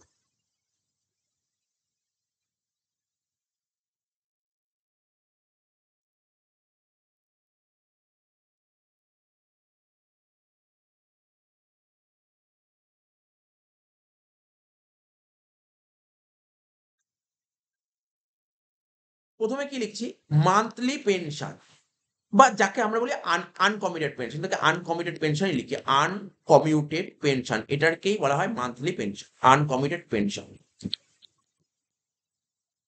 ঠিক আছে, দেখ ভালো করে বুঝবে কিন্তু। ও অক্টোবর মাসে রিটায়ার করেছে, পেনশন পাবে ক মাস? স্যার অক্টোবর মাসে রিটায়ার করলে পেনশন পাবে নভেম্বর মাস থেকে। তো ভদ্রলোক, ঠিক আছে, মানে বিশাল, নভেম্বর আর ডিসেম্বর এই 2 মাস পেনশন পেয়ে 10,000 টাকা করে। কিন্তু কিন্তু বিশাল জানুয়ারি মাসে 50% পেনশন বেঁচে দিয়েছে। 50% পেনশন বেঁচে দিয়েছে। তাহলে 10,000 টাকা ও যদি কোনো পেনশন না বেচে তাহলে প্রতি মাসে 10,000 টাকা করে পাবে। কিন্তু 50% পেনশন বেঁচে দিয়েছে। তাহলে আর কি 10,000 করে পাবে? না স্যার। এখন 50% বেঁচে দিলে এখন পাবে ও 5,000 টাকা করে। 5,000 টাকা করে প্লাস 5,000 টাকা করে পাবে জানুয়ারি, ফেব্রুয়ারি, মার্চ এবং এর পরবর্তী বছরগুলোতেও 5,000 করে। তাহলে কত হচ্ছে? 10,000 এর সঙ্গে 2 গুণ করলে 20,000, 5,000 এর সঙ্গে 3 গুণ করলে 20 আর 15 35,000। তাহলে তোমার আনকমিটেড পেনশন হয়ে গেল কত? 35,000 টাকা। ঠিক আছে? 35,000 টাকা আনকমিটেড পেনশন। আর এটা কিন্তু ফুললি ট্যাক্সেবল হয়ে গেল। এটা ফুললি আনকমিটেড পেনশন হয়ে গেল। এবার করো commuted pension. Commuted pension, commuted pension. তাহলে বিশাল টাকার দরকার হয়েছিল, 1 জানুয়ারিতে ও 50% পেনশন বেঁচে দিয়েছে। বেঁচে কত টাকা পেয়েছে? স্যার ও 3 লাখ টাকা পেয়েছে। কত টাকা পেয়েছে? 3 লাখ টাকা। পেনশন বেঁচে 3 লাখ টাকা পেয়েছে। ঠিক আছে? আচ্ছা, বিশাল কোথাকার এমপ্লয়ি? ওকে গভর্নমেন্ট না non government? Sir non government. Non government বলেছে। নন গভর্নমেন্ট এমপ্লয়ি যদি পেনশন বেঁচে দেয়, মানে কমিটেড পেনশন মানেই পেনশন বেঁচে দেওয়া। যদি পেনশন বেঁচে দেয় তাহলে সে ছাড় পাবে। ছাড় পাবে। কিন্তু গভর্নমেন্ট এমপ্লয়ি হলে পুরোটাই ছাড়। পুরোটাই ছাড়। কিন্তু নন গভর্নমেন্ট হলে ছাড় পাবে, পুরো কিছু ছাড় পাবে। সেবার দেখতে হবে সেই এমপ্লয়ি গ্র্যাচুইটি পাচ্ছে কি পাচ্ছে না। স্যার গ্র্যাচুইটি পাচ্ছে। তাহলে গ্র্যাচুইটি পেলে কত টাকা আছে, কতটা ছাড় আছে? লিখছি এক্সেমশন। গ্র্যাচুইটি পেলে কতটা ছাড় আছে? 1/3। কি লিখলাম? 1/3 একের 3 into full value, into full value of committed pension. Full value of committed pension. Committed পেনশনের ফুল ভ্যালু যা তার 1/3। তাহলে তুমি পেনশন বেচে কত টাকা পেয়েছো? স্যার 3 লাখ টাকা। তুমি কি পুরোটা পেনশন পেয়েছো? না স্যার 50% বেচেছি। তো 3 লাখ টাকা তো 50% এর সমান হলে ফুল কত? তাহলে 100/50 হয়ে গেল। ঠিক আছে? ইনটু 1/3। তাহলে 6 লাখের 1/3 করলে কত হবে? 2 লাখ। বাদ দিয়ে কত হলো? 1 লাখ।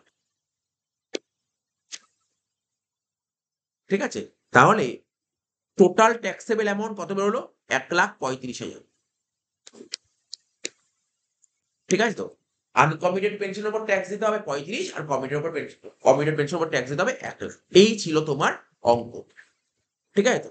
নেক্সট কি বলেছে দেখি। মক পেপার 1 এ আমাদের যে 10 নম্বরের যে অঙ্কগুলো থাকবে না, 3টে 5, ঠিক আছে? আমি 3টের মতন কোশ্চেন সেট করেছি। ঠিক আছে তো? তো এটা আমি বলে দিলাম 3টে মতন কোশ্চেন সেট করেছি। হয়ে গেল।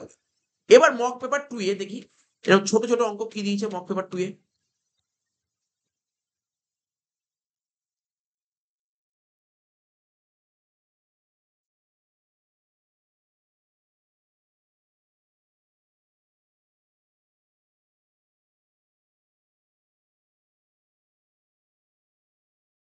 মক পেপার 2 এ একটা গ্র্যাচুইটির অঙ্ক দেখতে পাচ্ছি আমরা, গ্র্যাচুইটির অঙ্ক, গ্র্যাচুইটি। ঠিক আছে? গ্র্যাচুইটি অঙ্ক। তাহলে গ্র্যাচুইটির নোটটা পড়ে দিই আগে, তারপর অঙ্কটা করাবো। গ্র্যাচুইটির নোটটা পড়ি।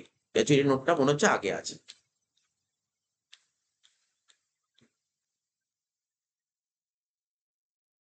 লিভ স্যালারির নোট, এর আগে গ্র্যাচুইটির নোট আছে। এই কি সুন্দর নোট, গ্র্যাচুইটির নোট। দেখো গ্র্যাচুইটি। স্যার গ্র্যাচুইটি জিনিসটা কি? দেখবে অনেকে চাকরি করলো, চাকরি করার পর রিটায়ার করার পর দেখবে একটা বাড়িতে অনেক টাকা নিয়ে আসে। যদি সে যদি সেন্ট্রাল গভর্নমেন্ট এমপ্লয়ি হয় দেখবে 40 লাখ 50 লাখ নিয়ে আসে। স্টেট গভর্নমেন্ট এমপ্লয়ি হলে 20 লাখ 30 লাখ টাকা নিয়ে আসে। একটা মোটা টাকা নিয়ে আসে। ঠিক আছে? মোটা টাকা, অনেক টাকা পায়। এটাকে বলে লাম্প সাম অ্যামাউন্ট নিয়ে আসে। ঠিক আছে? তো এই টাকাটা যদি গভর্নমেন্ট এমপ্লয়ি এই টাকাটা নিয়ে আসে, ঠিক আছে? গভর্নমেন্ট এমপ্লয়ি যদি রিটায়ারমেন্টের পর গ্র্যাচুইটির টাকা পায় তাহলে তাকে কোনো ট্যাক্স দিতে হয় না। পুরো টাকা ছাড় পাওয়া যায়। যত ঝামেলা নন গভর্নমেন্ট এমপ্লয়ি। সে যদি নন গভর্নমেন্ট এমপ্লয়ি বেসরকারি কর্মচারী হয় তাহলে তাকে ট্যাক্স দেবে। সে যত টাকা পাবে পুরো টাকার উপর ট্যাক্স দেবে না, কিছু ছাড় আছে, কিছু ছাড় আছে। এখানে এটাই লেখা আছে। বলছে gratuity is a lump some payment which is given to employee. এই গ্র্যাচুইটি টাকাটা কে এই গ্র্যাচুইটি টাকাটা কে দেবে, কাকে দেবে? এই গ্র্যাচুইটির টাকাটা এমপ্লয়িকে দেয়া হবে। কে দেবে? মালিক দেবে, মানে এমপ্লয়ার দেবে। কখন? অন রিটায়ারমেন্ট, ঠিক আছে তো? Or on legal heir on his or her death. ধরো কোনো একজন পার্সন চাকরি করছে, কোম্পানিতে চাকরি করছে। চাকরি করতে, করতে না মারা গেল। তাহলে তার গ্র্যাচুইটি টাকাটা কে পাবে? তার ফ্যামিলিতে লিগাল হায়ার, সে তার ওয়াইফ পেতে পারে, ছেলে, মেয়ে যেই হোক পেতে পারে। ঠিক আছে? আচ্ছা কেন টাকাটা দেবে? অতীতে কোম্পানিকে এত সার্ভিস দিয়েছে তার বদলে পাবে এটা। আর বলছে গ্র্যাচুইটি ট্যাক্সেবল কোন হেডে হয়? স্যালারি হেডে ট্যাক্সেবল। গ্র্যাচুইটি সেকশন দেখো, সেকশন 10 সাবসেকশন 10 এ বলা আছে। বলছে গ্র্যাচুইটি যদি গভর্নমেন্ট এমপ্লয়ি যদি গ্র্যাচুইটি টাকা পায় তাহলে পুরোপুরি এক্সেম, এটা পরীক্ষায় দেবে না, চিন্তা নেই। গ্র্যাচুইটির টাকা যদি গভর্নমেন্ট এমপ্লয়ি পায় পুরোপুরি এক্সেম, কিন্তু গ্র্যাচুইটি টাকা যদি নন গভর্নমেন্ট এমপ্লয়ি পায় তাহলে কি হবে? নন গভর্নমেন্ট এমপ্লয়ি পেলে তাহলে রুলটা কি? দেখতে হবে সেই গ্র্যাচুইটি কি, মানে গ্র্যাচুইটি আইন কভার করছে। গ্র্যাচুইটি আইন 1972 সালে, সেই 1972 সালে আইনটাকে কভার করছে। কভার করলে একরকম রুল, আর কভার না করলে আর এক রকম রুল। ঠিক আছে? তো দেখো নিয়মটা কি? ৩টে পয়েন্ট, ৩টের মধ্যে যেটা ছোট স্যার কি, যত টাকা গ্র্যাচুইটি পেয়েছো, ঠিক আছে, একটা পয়েন্ট। আরেকটা হচ্ছে লাস্ট মান্থ স্যালারি, যেই মাসে রিটায়ার হবে সেই মাসের স্যালারি ইনটু 15/26। স্যার কেন 15/26 হলো? আচ্ছা কত দিনে ১ মাস হয়? স্যার ৩০ দিনে ১ মাস হয়। আচ্ছা ৩০ দিনে ১ মাস হয়, প্রতি মাসে এট লিস্ট ৪ টে ছুটি তো থাকে, ৪ টে রোববার। তাহলে ৩০ থেকে ৪ বাদ দিলে কত হয়? ২৬। তাই ১৫/২৬। ঠিক আছে তো? তাহলে কি লিখলাম?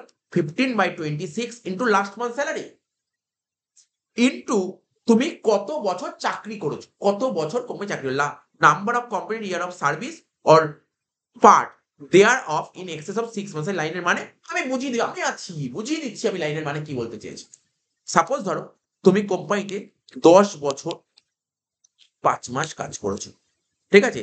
তো বলবে তুমি ১০ বছর, তোমাকে ১০ বছর ধরা হবে। তুমি ধরো কোম্পানিতে ১০ বছর ৭ মাস কাজ করেছো। ঠিক আছে? তোমাকে ধরা হবে তুমি ১১ বছর কাজ করেছো। মানে বলতে চাইছে যে তুমি ৬ মাস বা তার বেশি যদি কাজ করো তখন ওটাকে পুরো একটা বছর ধরা হবে। এটাই বলতে চেয়েছে। আরেকটা কি মেক্সিমাম লিমিট কত এখানে? দেখো মেক্সিমাম লিমিট হচ্ছে ২০,০০,০০০ টাকা। মেক্সিমাম লিমিট ২০,০০,০০০ টাকা। এই ৩ টের মধ্যে যেটা ছোট। তো এখানে সেলারি বলতে কি বোঝায়? সেলারি বলতে বেসিক আর ডিএ। ঠিক আছে? বেসিক আর ডিএ। ডিএ সেটা ফর্মিং ও হতে পারে, আবার নট ফর্মিং ও হতে পারে। এটা বলা আছে। আর কি বলেছে? ৬ মাস এক্সেস অফ 6 মান্থ, তাহলে ফুল ইয়ার। যেমন আমি সুন্দর করে উদাহরণগুলো তোমার সামনে তুলে ধরেছি। দেখো মিস্টার এ ১৩ বছর ৭ মাস কাজ করেছে। তাই ওকে আমি ১৪ বার ধরেছি। কেন ১৪ বছর? ১৩ বছরের জন্য ১৩ বছর, আর ৭ মাসটাকে ১ বছর ধরেছি। কারণ ৬ মাসের বেশি। ধরো কোনো একজন কাজ করেছে ১০ বছর ৫ মাস। ৫ মাস বলেছে, ৬ মাসের তো বেশি বলেনি। তাই এটাকে ১০ বছর ধরেছি। কোনো একজন কাজ করেছে ১০ বছর ৬ মাস। ৬ মাসের বেশি হলে ১ বছর ধরবো। ১০ বছর ৬ মাস মানে ১০ বছর। এটা হলো যদি গ্র্যাচুইটি আইন কভার করে। আর গ্র্যাচুইটি আইন যদি কভার না করে দেখো একই নিয়ম। কত টাকা গ্র্যাচুইটি পেয়েছো আর ম্যাক্সিমাম লিমিট ২০,০০,০০০। দেখো দুটো ঠিকই আছে। কিন্তু চেঞ্জ হচ্ছে এই জায়গাটা কি? এখানে লিখেছে হাফ। ওখানে ছিল কি? ১৫/২৬। এখানে ১৫/২৬ এর জায়গায় হয়েছে হাফ। তারপর কি ছিল স্যার? Last month salary. ঠিক আছে? এখানে লাস্ট মান্থ সেলারি না, এখানে হবে average salary. Average salary into number of completed year of service. Sir এখানে number of completed year of service মানে কি বলতে চেয়েছে? আমি বলে দিচ্ছি এখানে নাম্বার। ধরো, ধরো কেউ ১০ বছর ৫ মাস কাজ করেছে, ১০ বছর। ১০ বছর ৬ মাস কাজ করেছে, ১০ বছর। ১০ বছর ৭ মাস কাজ করেছে, ১০ বছর। মানে এই নট কভার্ড এ বলছে এখানে মান্থটাকে ইগনোর করো। মান্থটাকে ইগনোর করা বলছি, মান্থকে ইগনোর করো। আচ্ছা, এখানে সেলারি বলতে বেসিক নেবে, ডিএ নেবে, ডিএ মানে ফর্মিং পার্ট, ডিএ মানে ফর্মিং পার্টটা নেবে। ঠিক আছে? আর সেলের উপর কমিশন এর ফিক্সড পার্সেন্টেজ। আর কি বলেছে এখানে এভারেজ স্যালারি বলতে কি বোঝায়? এভারেজ স্যালারি বলতে বোঝায় লাস্ট ১০ মাসের স্যালারি। লাস্ট ১০ মাসের salary average salary. Last 10 month salary preceding the month of retirement. ঠিক আছে? যেই মাসে রিটায়ার করে ঠিক তার আগের ১০ মাসের স্যালারি। ঠিক তার আগের ১০ মাসের স্যালারি। তুমি ধরো ফেব্রুয়ারি মাসে রিটায়ার করেছো। দেখো আমি করে দিয়েছি। তুমি ধরো ফেব্রুয়ারি মাসে রিটায়ার করো। ঠিক তার আগের ১০ মাস জানুয়ারি থেকে কাউন্ট। জানুয়ারি থেকে কাউন্ট। এটা লেখা আছে। আর কিছু না জানলেও চলবে, এবার অঙ্কটার মধ্যেই তোমার কাজ হয়ে যাবে। তাহলে দেখো কোশ্চেনটা পড়ছি আমরা 8 দাগে 8 কি বলছে, mister Nag retired from his job. Mister Nag retire করে তার চাকরি থেকে রিটায়ার করেছে। ঠিক আছে, তো কবে রিটায়ার করে sir? 1/9/23। He had join the service on 1/1/2004। ও চাকরি জয়েন করেছিল কবে? 1/1/2004। তো দেখো ব্যাপারটা আমি বলে দিচ্ছি, এটা একটু শিখিয়ে দিই, কারণ মানে তোমার কোশ্চেনে বলে দেয়নি ও কত বছর কত মাস কাজ করেছে। এখানে লিখছি ডিডি এম ওয়াই ওয়াই। তাহলে ও চাকরিতে ও ও রিটায়ার করেছে কবে? চাকরি থেকে রিটায়ার করেছে 1/9 মানে 1 সেপ্টেম্বর 2023 ও চাকরি থেকে রিটায়ার করেছে। চাকরিতে জয়েন করেছিল কবে? স্যার 1 জানুয়ারি 1/1। ঠিক আছে, 1 জানুয়ারি কত সালে? 2004 সালে।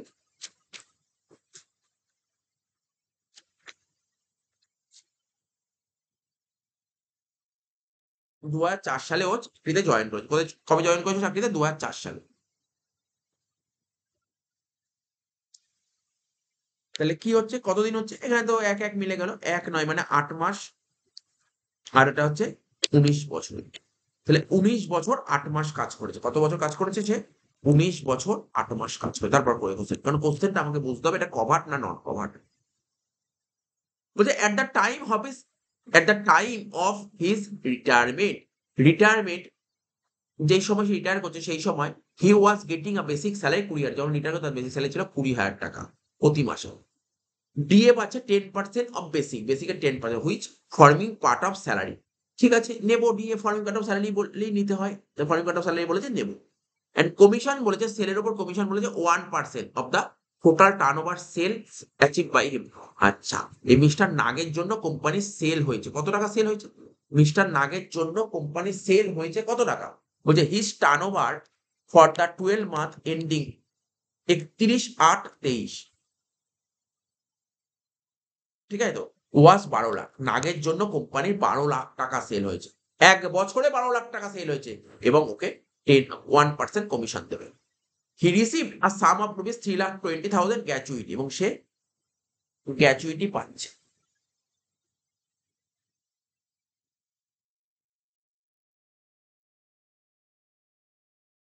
ঠিক আছে, ও কিন্তু গ্র্যাচুইটি পাচ্ছে, দেখো ভালো করে, দেখো ভালো করে দেখো, ও কিন্তু গ্র্যাচুইটি পাচ্ছে কত টাকা? 3,20,000 টাকা যে রিটায়ার করছে। তাহলে চলো স্যার এটা বলুন না, স্যার আগে বলুন স্যার কভার না নট কভার? এটা নট কভার। স্যার কি করে বুঝলেন নট কভার? কোশ্চেন তো লিখে দেননি। হ্যাঁ, কোশ্চেনে লিখে দিয়েছে। 1 মিনিট দেখি কোশ্চেনে কি লিখেছে কিছু, কভার না not cover. Compute the amount of graduate taxable for the assessment year 24-25 assuming that the sales occurred evenly during. আচ্ছা, কোশ্চেনে বলে দেয়নি কভার না নট কভার, তাহলে কি করে বুঝলাম? যদি কোশ্চেনে লাস্ট মান্থের স্যালারি বলে দেয় তাহলে কভার, আর লাস্ট মান্থের স্যালারি না বলে দিলে নট কভার। বা এরকম হতে পারে কভার্ড হলে তোমাকে পরীক্ষায় বলে দিল কভার্ড, গ্র্যাচুইটি আইন কভার করছে, বা গ্র্যাচুইটি আইন কভার না করে সেটাও বলে দিল যে গ্র্যাচুইটি আইন কভার করেনি। ওটা একটাও কিছু বলে। এরকম কেসের ক্ষেত্রে আমরা কি করব? দেখতে হবে ওকে কি লাস্ট মান্থের স্যালারি বলেছে? না স্যার লাস্ট মান্থের স্যালারি সেইভাবে তো বলেনি কোশ্চেনে লাস্ট মান্থের স্যালারি। বা তুমি বলতে পারো স্যার বলেছে যে এই মাসে রিটায়ার সে মাসের স্যালারি, তো লাস্ট মান্থের স্যালারি। কিন্তু যদি কোশ্চেনে ইনক্রিমেন্ট বলে দেয়, যদি কোশ্চেনে ইনক্রিমেন্ট বলে দেয়, তাহলে তুমি ধরে নেবে যে এটা নট কভার্ড এর। ইনক্রিমেন্ট দিলে তুমি ধরে নেবে নট কভার্ড এর। তাহলে লেখো,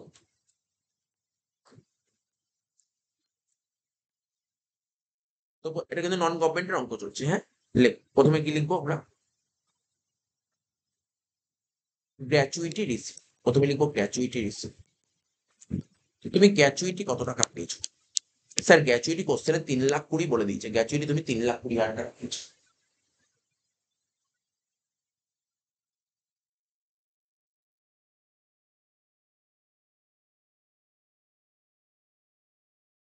গ্র্যাচুইটি তুমি 3,20,000 টাকা পেয়েছো। ঠিক আছে, এর থেকে মাইনাস করবো কি? এক্সেমশন। এর থেকে মাইনাস করবো exemption under section 10, under section 10 subsection 10 will be list of the followings, will be list of the following will be list of the, ঠিক আছে, কি লিখলাম? Exemption underscore 10 subsection 10 will be list of the following. এখান থেকে তিনটে point লিখবো। একটা লিখবো gratuity receipt,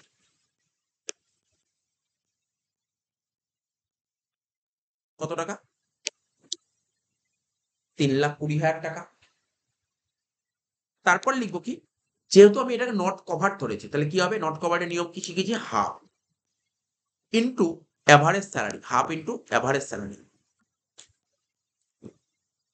into service period, into service period. তাহলে হাফের জন্য এখানে হাফ লেখো, অ্যাভারেজ স্যালারি বের করতে হবে ওয়ার্কিংস করে। সার্ভিস পিরিয়ড কি হবে? যেহেতু নট কভার্ড বলেছে, নট কভার্ড বলেছে না, নট নট কভার্ড, নট কভার্ডের ক্ষেত্রে মান্থটাকে ইগনোর করতে হবে, অর্থাৎ এই 8 মাসটাকে ইগনোর করবে। তাহলে কত হবে? 19 বছর ধরবে, 19 বছর। আর লাস্ট ম্যাক্সিমাম লিমিট কত? 20 লাখ টাকা। গ্র্যাচুইটিতে ম্যাক্সিমাম লিমিট কত? 20 লাখ টাকা। তাহলে আমাকে এই যে ওয়ার্কিংসটা করতে হয় সুন্দর করে, সেই ওয়ার্কিংসটা করে দেখাচ্ছি, মন দিয়ে শুনবে, হ্যাঁ? আমাদের একটা বছর তবু আমরা যেইভাবে করাই, ক্লাসে বারবার করেছি, এপ্রিল, এটা ধরো May, June, July, August, September, October, November, December, January, February, এটা ধরো মার্চ। আমরা একটা মাসের নামগুলো লিখি, April, May, June, July, August, September, October, November, December, January, February. ঠিক আছে? তুমি কোন মাসে রিটায়ার হয়েছো? স্যার আমি রিটায়ার হয়েছি সেপ্টেম্বর মাসের 1 তারিখে। ঠিক আছে? আমি রিটায়ার হয়েছি সেপ্টেম্বর মাসের 1 তারিখে। সেপ্টেম্বর মাস কোথায়? এই যে সেপ্টেম্বর মাস। এই মাসে রিটায়ার করেছো। তাহলে কত তারিখে? এই মাসে রিটায়ার করেছি, আমি হাইলাইট করে দিচ্ছি। আর লিখলাম 1/9/23। এই মাসে আমি রিটায়ার করেছি। এই মাসে রিটায়ার করে, রিটায়ার করলে সেই মাসটা বাদ দিয়ে ঠিক তার আগের 10 মাস, মানে এইটুক সময় তো নেবই। ঠিক আছে তো? এপ্রিল থেকে August, April, May, June, July, August, অর্থাৎ এখানে ক মাস হচ্ছে? 5 মাস। ঠিক তার আগের বছর 5 মাস মানে আগেরটা 5 মাস হবে, তার মানে কি হচ্ছে? 1, 2, 3, 4, 5। নভেম্বর থেকে মার্চ অব্দি 5 মাস নেব এখানে। ঠিক আছে? এবার দেখো, এখানে ইনক্রিমেন্ট কবে? আর তুমি যেদিন রিটায়ার করছো সেদিন তোমার স্যালারি কত ছিল? যেদিন রিটায়ার করছো সেদিন তোমার স্যালারি ছিল 20,000 টাকা। অর্থাৎ এই দিন স্যালারি ছিল 20,000। ইনক্রিমেন্ট কত করে বলেছে? স্যার ইনক্রিমেন্ট বলেছে 1,000 টাকা করে। এবং কবে ইনক্রিমেন্ট হয়? কবে ইনক্রিমেন্ট হয়? প্রতি বছর জানুয়ারি মাসের 1 তারিখে ইনক্রিমেন্ট হয়। জানুয়ারি মাসের 1 তারিখে ইনক্রিমেন্ট। তার মানে তোমার স্যালারি এই যে দেখো, তুমি রিটায়ার করেছো সেপ্টেম্বর মাসে। তো যেদিন রিটায়ার করেছো সেদিন তোমার স্যালারি 20,000 টাকা ছিল। তাহলে এইটুক পোর্শন পুরো 20,000 টাকা করেই ছিল। 20,000 টাকা করে 5 মাস তুমি 1 লাখ টাকাই পেয়েছিলে এই সময়টা। এই সময়টা। ঠিক তার আগে তোমার জানুয়ারি মাসে ইনক্রিমেন্ট হয়। ইনক্রিমেন্ট কবে হয়? এই যে ধরো এইটা জানুয়ারি মাস, আমি হাইলাইট করে দিচ্ছি। এই যে জানুয়ারি মাস, জানুয়ারি মাসে প্রতি বছর জানুয়ারি মাসে তোমার ইনক্রিমেন্ট হয়। কত করে ইনক্রিমেন্ট হয়? স্যার 1,000 টাকা করে। তার মানে আমি কত সুন্দর করে তোমাকে দেখাচ্ছি। ভালো করে দেখবে কিন্তু, হ্যাঁ? জানুয়ারি মাসে ইনক্রিমেন্ট হয়। তার মানে এইটুক সময় মানে জানুয়ারি, ফেব্রুয়ারি, মার্চ, এই সময়টাও তো তোমার মাইনা 20,000 টাকা করে ছিল।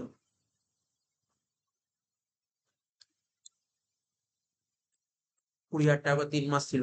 কিন্তু এইটুক সময় তোমার মাইনা 19,000 হয়ে গেছে।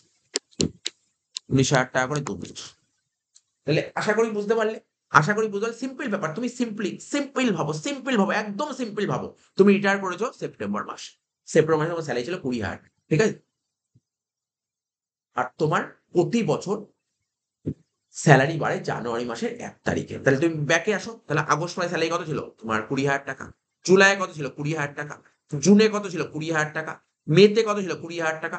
এপ্রিলে কত ছিল? 20,000 টাকা। তার আগের বছর, তার আগের পোর্শনে মার্চে কত ছিল? 20,000 টাকা। ঠিক আছে? ফেব্রুয়ারিতে 20,000 টাকা। জানুয়ারিতে 20,000 টাকা, ঠিক তার আগেই ছিল ওটা 19,000। এটাই ছিল কোশ্চেনটা। এটাই ছিল কোশ্চেন। তাহলে এখানে আমরা কি লিখবো? Basic salary. কত করে লিখবো বেসিক স্যালারি? 20,000 টাকা করে হবে 8 মাস। এইদিকে 5 মাস আর এইদিকে 3 মাস। 5 আর 3 8 মাস। 20,000 টাকা করে 8 মাস। কত হলো? 1,60,000। তারপর কি লিখবো? বেসিক স্যালারির পর লিখবো কি? ডিএ। ডিএ বলেছে forming part of salary. DA বলেছে 10%। আচ্ছা, আমাদের তো একটু গন্ডগোল হলো। 20,000 টাকা করে 8 মাস হলো। আর 2 মাসটা নেব না? 19,000 ইন্টু 2। তাহলে 1,60,000 আর 38 যোগ করলে হবে 1,98,000।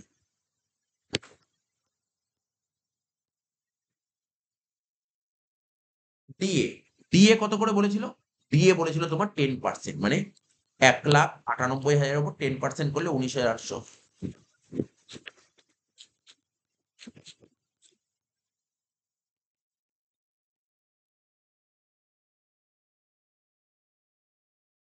আর কি লাস্ট হচ্ছে কমিশন অন সেলস। মিস্টার নাগের জন্য কোম্পানির সেল কত হয়েছে? এই 12 লাখ টাকা না কত দেখলাম? নাগের জন্য কোম্পানির 12 লাখ টাকা সেল হয়েছে, ঠিক আছে? 12 লাখ টাকা কিন্তু পুরো 1 বছরে সেল হয়েছে, এবং সেলের উপর কমিশন পাবে কত? 1%। ভালো করে বলছো, 1%। ঠিক আছে, পুরো 1% কমিশন পাবে। বলছে নাগের জন্য কোম্পানি 12 লাখ টাকা সেল হয়েছে এবং সেলের উপর 1% কমিশন। 12 লাখ টাকা সেল কিন্তু পুরো 1 বছরে হয়েছে, কিন্তু আমরা এই স্যালারিটা বের করছি ক মাসে? 10 মাসে। তাহলে কত হবে? 10/, তাহলে করো 12 লাখ ইন্টু 1% ইন্টু 10/12, কত হচ্ছে? 10,000 টাকা। কত হচ্ছে? 10,000 যোগ 19,800 যোগ 1,98,000, কত হচ্ছে? 2,27,800। এটা অ্যাভারেজ করলে কত হবে? 2,27,800 ডিভাইড বাই 10, কত হচ্ছে? 22,780। ঠিক আছে, কত হলো? 22,780 হলো অ্যাভারেজ স্যালারি। তাহলে এই যে ফাঁকা রেখেছিলাম এখানে বসবে 22,780। করো 22,780 ইন্টু 19 ডিভাইডেড বাই 2, কত হচ্ছে? 2,16,410। 2,16,410। তাহলে তিনটের মধ্যে ছোট কোনটা?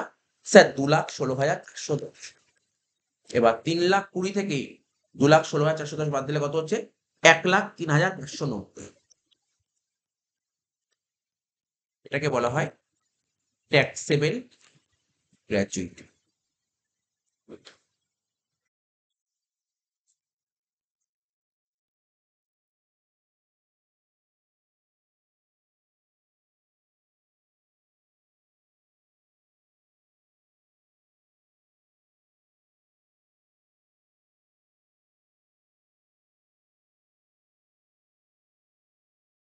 হয়ে গেল। তাহলে দেখো গ্র্যাচুইটির অঙ্কটা করে দিলাম। এবার একটা লিভ স্যালারি অঙ্ক করে দিই।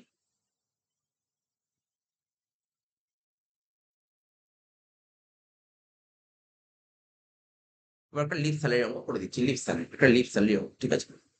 তো লিভ স্যালারি করতে গেলে লিভ স্যালারি রুলটা দেখতে হবে। রুলটা কি আছে?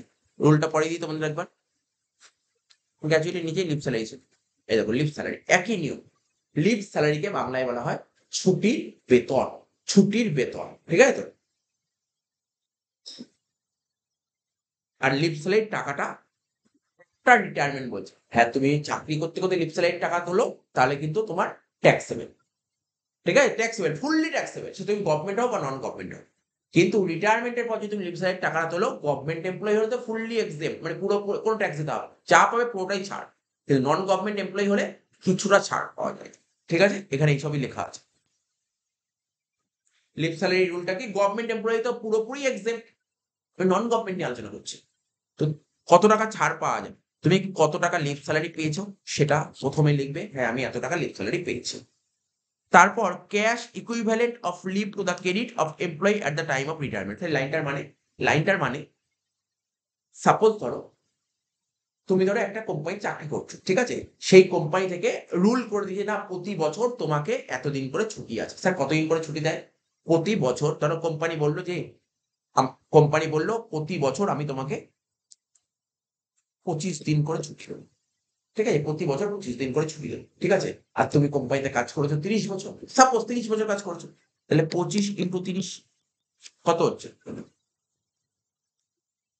750 বোঝা গেল? কোম্পানি বলেছে যে এমপ্লয়িকে আমি তোমাকে প্রতি বছর 25 দিন করে ছুটি দেবো। তাহলে 1 বছরে 25 দিন ছুটি দিলে 30 বছরে কত দিন ছুটি দেবে? 750 দিন। 750 দিন মানে কত মাস? 25 মাস।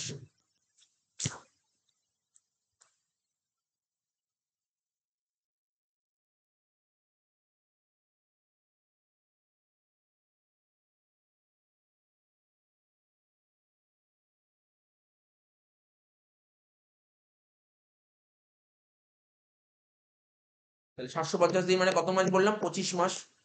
ঠিক আছে? তাহলে তোমার কোম্পানি থেকে তোমার টোটাল 25 মাস ছুটি পাবে। এবার দেখা গেল তোমার কোনো পার্সোনাল কাজ বা কোনো কাজে তুমি কোম্পানি থেকে ছুটি নিয়েছো, পুরো সারা সার্ভিস লাইফে ধরো 10 মাস ছুটি নিয়েছো। সারা বছর, সারা লাইফ 10 মাস ছুটি নিয়েছো। তাহলে মাস ছুটি এখনো ডিউ পড়ে আছে স্যার? 15 মাস। তাহলে 15 মাসের ছুটির টাকা তুমি পাবে তো? হ্যাঁ স্যার পাবে। এটাই বলছে cash equivalent of leave to the credit at the time of his retired. ঠিক আছে তো? তো যত মাসের ছুটির টাকা ডিউ পড়ে সেই টাকাটা তুমি পাবে। তারপর কি লেখা আছে? 10 মান্থ এভারেজ স্যালারি। স্যার এটা মানে এভারেজ স্যালারি যেটা বেরোবে তার সঙ্গে 10 গুণ করো। এটা 10 মান্থ এভারেজ স্যালারি। ঠিক আছে? আর ম্যাক্সিমাম লিমিট কত আছে দেখো? ম্যাক্সিমাম লিমিট লেখা আছে 25 lakhs। ঠিক আছে? ম্যাক্সিমাম লিমিট তোমার আছে 25 lakhs। ঠিক আছে?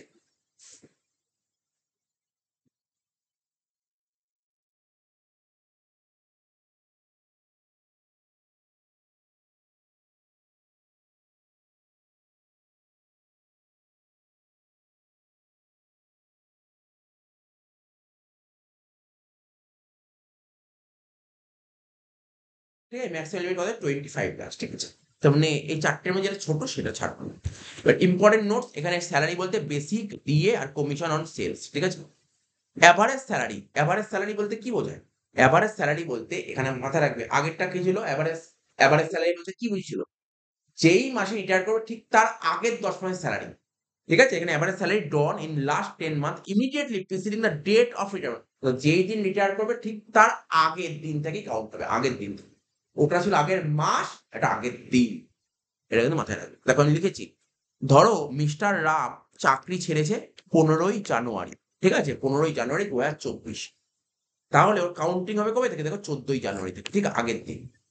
এখানে সার্ভিস পিরিয়ডে যে ধরো বলেছে 29 বছর 11 মাস কাজ করে, তাহলে 11 মাসটাকে তুমি ইগনোর করবে। 11 মাসটা ইগনোর করবে। 11 মাস। মানে 11 মাস মানে এখানে মাসটাকে ইগনোর করতে হবে।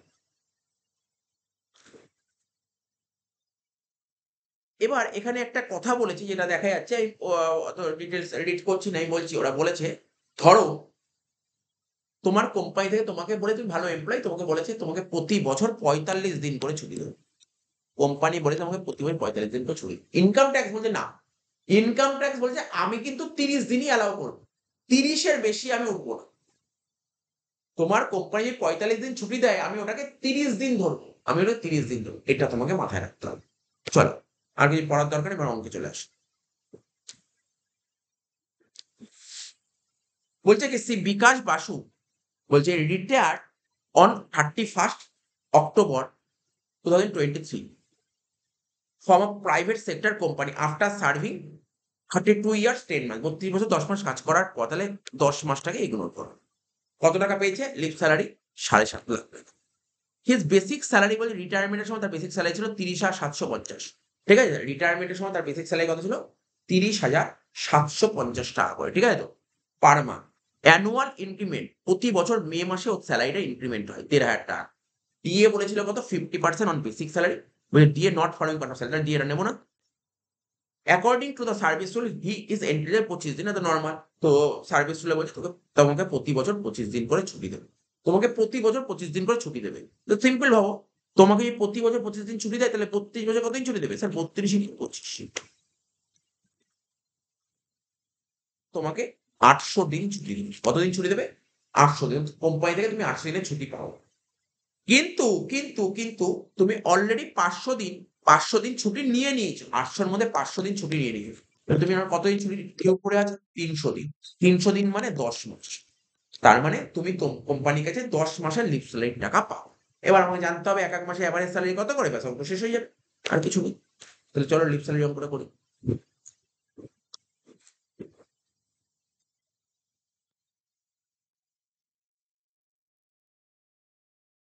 প্রথমে লিখবো লিভ স্যালারি রিসিভ। কত টাকা তুমি লিভ স্যালারি পেয়েছো? লিভ স্যালারি পেয়েছি কত? 7.5 লাখ টাকা। কত টাকা পেয়েছি? লিভ স্যালারি পেয়েছি কত? 7.5 লাখ টাকা পেয়েছি। এর থেকে মাইনাস করতে হয় এক্সেমশন।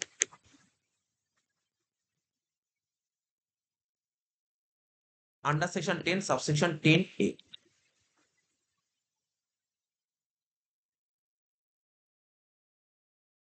ঠিক আছে, will be list of the following. Will be আমার এক্স্যাক্টলি এর মনে হচ্ছে 10A না ডবল এ তো পেনশনে ছিল, লেফট সাইডে এ ছিল। তো একবার দেখে নিও, একবার দেখে নিও, এরপরে ক্লারিফাই করে দিচ্ছি। ঠিক আছে, will be list of the following.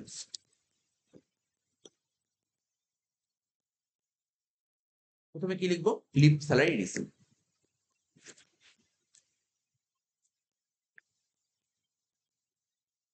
কত টাকা লিভ স্যালারি পেয়েছো তুমি? 7.5 লাখ টাকা। তারপর লিখবো কি? Cash equivalent of leave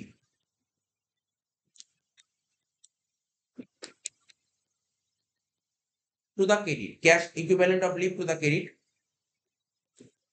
cash equivalent of leave to the credit of এমপ্লয়ির নামটা, এমপ্লয়ির নাম যদি বলে দেয়, বলে তো দিয়েছে নিশ্চয়ই, সেই এমপ্লয়ির নামটা লিখে দেয়। Of employee at the time of his retirement, at the time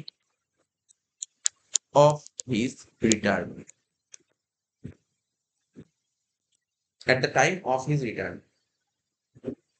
ঠিক আছে, তো তাহলে আমরা হিসাব করে কত বের করলাম? 10 মাস। মনে পড়ছে 10 মাস কি করে বের করলাম? 10 মাস, কারণ ও কোম্পানি থেকে এখনো 10 মাসের টাকা পায়।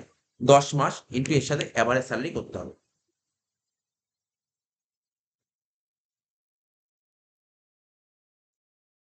তাহলে এখানে কি ইনক্রিমেন্ট দিয়েছে? ইনক্রিমেন্ট বলেছে? হ্যাঁ স্যার, ইনক্রিমেন্ট বলেছে। চলো এখানে টোপো, ওটা ওই আগের মতনই। এখানে প্রথমে লিখবো এপ্রিল মাস, মে মাস, June, July, August, September, October, November, December, January, February, এটা ধরো মার্চ। ঠিক আছে, রিটায়ার কবে বলেছে? রিটায়ার করেছে 31শে অক্টোবর। 31শে অক্টোবর মানে অক্টোবর, এই তারিখে রিটায়ার করেছে, এই তারিখে রিটায়ার করেছে। এটা হচ্ছে 31শে অক্টোবর কত? 2023 মনে হচ্ছে, দেখেনি, 31 অক্টোবর 2023 এই তারিখে রিটায়ার করেছে। এটা একটু হাইলাইট করে দিই, এই দিন রিটায়ার করেছে। তারপর কি বলেছে? তো যেই দিন রিটায়ার করে সেদিন ওর স্যালারি বলে দিয়েছে। যেই দিন রিটায়ার করেছে সেই দিন ওর স্যালারি কত ছিল? 30,750 টাকা। যেদিন রিটায়ার করে সেদিন ওর স্যালারি ছিল 30,750। আর ইনক্রিমেন্ট কবে বলেছে? ইনক্রিমেন্ট ঠিক আগের অঙ্ক দেখতে হচ্ছে পুরো আগের মতন। মে মাসের 1 তারিখে ইনক্রিমেন্ট হয়। মে মাসে ধরো এইটা, এখানে ইনক্রিমেন্টের আয় লিখি, বেশি বড় লেখার দরকার নেই। ইনক্রিমেন্ট হচ্ছে এই তারিখে। কত টাকা করে ইনক্রিমেন্ট হয়? 1,500 টাকা করে। 1,500 টাকা করে ইনক্রিমেন্ট হয়। 1,500।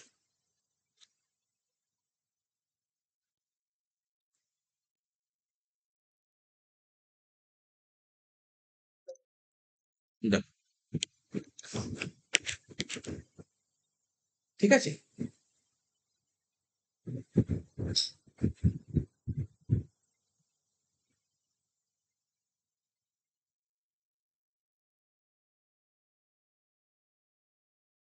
তাহলে কি হচ্ছে ব্যাপারটা? ব্যাপারটা কি হচ্ছে দেখো, তার মানে যেই ও 30,750 টাকা করে মাস পাবে এই মে মাস থেকে পুরো শুরু করে অক্টোবর অব্দি। ও রিটায়ার করেছে কবে? রিটায়ার করেছে কবে? ও রিটায়ার করেছে 31শে অক্টোবর, ঠিক আছে? তো তাহলে ওই মাসটাকে আমরা পুরো কাউন্টিং করে নিচ্ছি, ওই মাসটাকে পুরো কাউন্টিং করছি, ঠিক আছে? ওই মাসটাকে পুরো কাউন্টিং করে তাহলে মে মাস থেকে পুরো May, June, July, August, September, October পুরো 6 মাস। 30,750 ইন্টু 6 মাস। আর ওর ইনক্রিমেন্ট হয় 1,500 টাকা করে। তাহলে তার আগে কত ছিল? 30,750 থেকে 1,500 টাকা বাদ দাও। 29,250, 29,250 করে 4 মাস। ঠিক আছে? তাহলে এটার সঙ্গে 6 গুণ করে হচ্ছে 1,84,500, এটার সঙ্গে 4 গুণ করে হচ্ছে 1,17,000। 1,84,500 প্লাস 1,17,000 কত হচ্ছে? 3,01,500। ঠিক আছে? কত হলো? 3,01,500 টাকা। তাহলে বোঝা গেল? এটা হলো কি? এটা হলো লাস্ট 10 মাসের স্যালারি। এটাকে এভারেজ করব। এভারেজ করো। 3,01,500 ডিভাইড বাই 10 কত হচ্ছে? 30,150। ঠিক আছে? 30,150। তাহলে এখানে চলে আসো। এভারেজ স্যালারিটা এখানে লিখবো 30,150।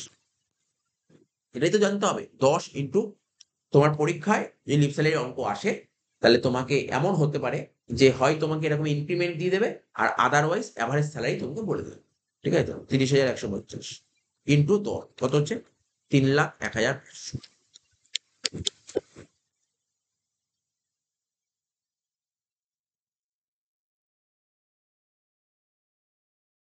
এবার লিখবো কি?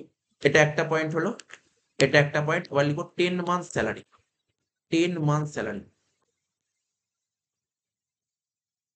10 মান্থ এভারেজ স্যালারি ছিল। 10 মান্থ এভারেজ স্যালারি কি? 10, মানে এভারেজ স্যালারি দিয়ে 10 গুণ করবো। এভারেজ স্যালারি কত পেয়েছিল? 3,00,000, সরি 30,150। এটাকে 10 দিয়ে গুণ করলে ওই 3,01,500ই হচ্ছে।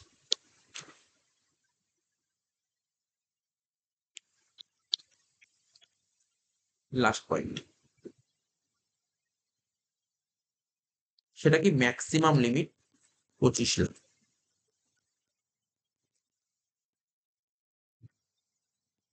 তাহলে এই চারটের মধ্যে ছোট কোনটা? এই চারটের মধ্যে ছোট কোনটা? চারটের মধ্যে যেটা ছোট সেটা লিখবে। 7,50,000, ঠিক আছে তো? 3,01,500, তারপরটা 3,01,500, 30,150কে 10 দিয়ে গুণ করলে আর এটা 25,00,000। ছোট হচ্ছে 3,01,500। বাদ দাও।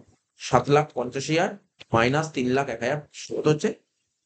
4,48,500 টাকা। এটাকে বলা হয় ট্যাক্সেবল লিভ স্যালারি। এটাকে বলা হয় ট্যাক্সেবল লিভ স্যালারি। ব্যাস করে শেষ হয়ে গেল।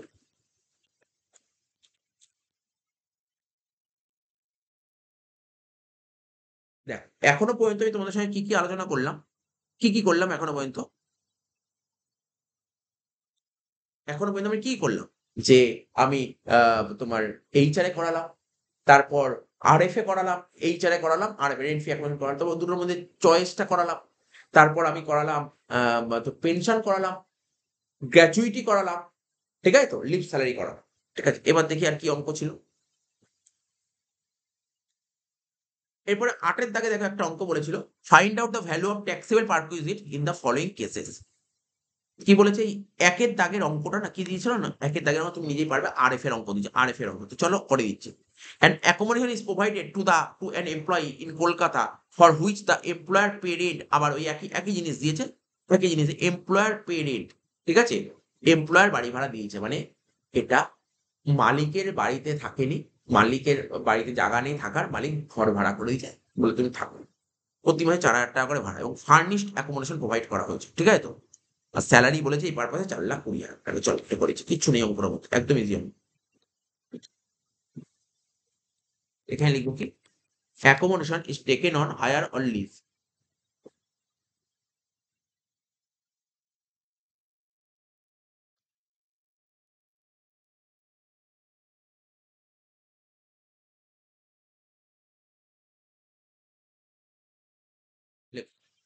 Accommodation is taken on hire or lease. Accommodation is taken on hire or lease. ঠিক আছে তো? তো এটা আমরা কি বের করছি? Valuation of perquisites. Valuation of পারকুইজিটস।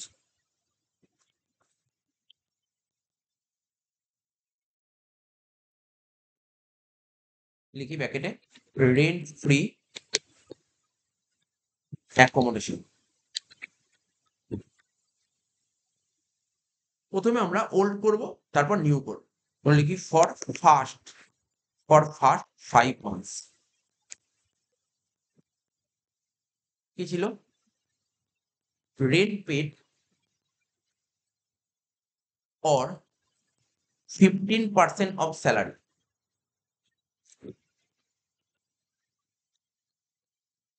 whichever is lower। তো কত টাকা করে ভাড়া দেখে নাও, ভাড়াটা কত করে?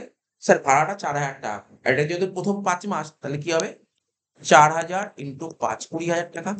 আর 15% স্যালারি, স্যালারি ছিল 4,20,000, 4,20,000 ইন্টু 15% ইন্টু 5 মাস মানে 5/12 করো, দেখো কত হচ্ছে। 4,20,000 ইন্টু 15% ইন্টু 5/12 কত হচ্ছে 26,250। এটা 20,000, পরে আছে 26,250। তো দুটোর মধ্যে ছোট কোনটা স্যার? 20,000। এটা একটা। এবার কি লিখবে? For last 7 month।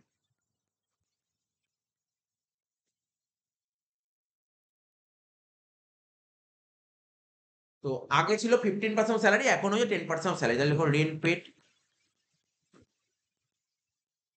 or 10% of salary,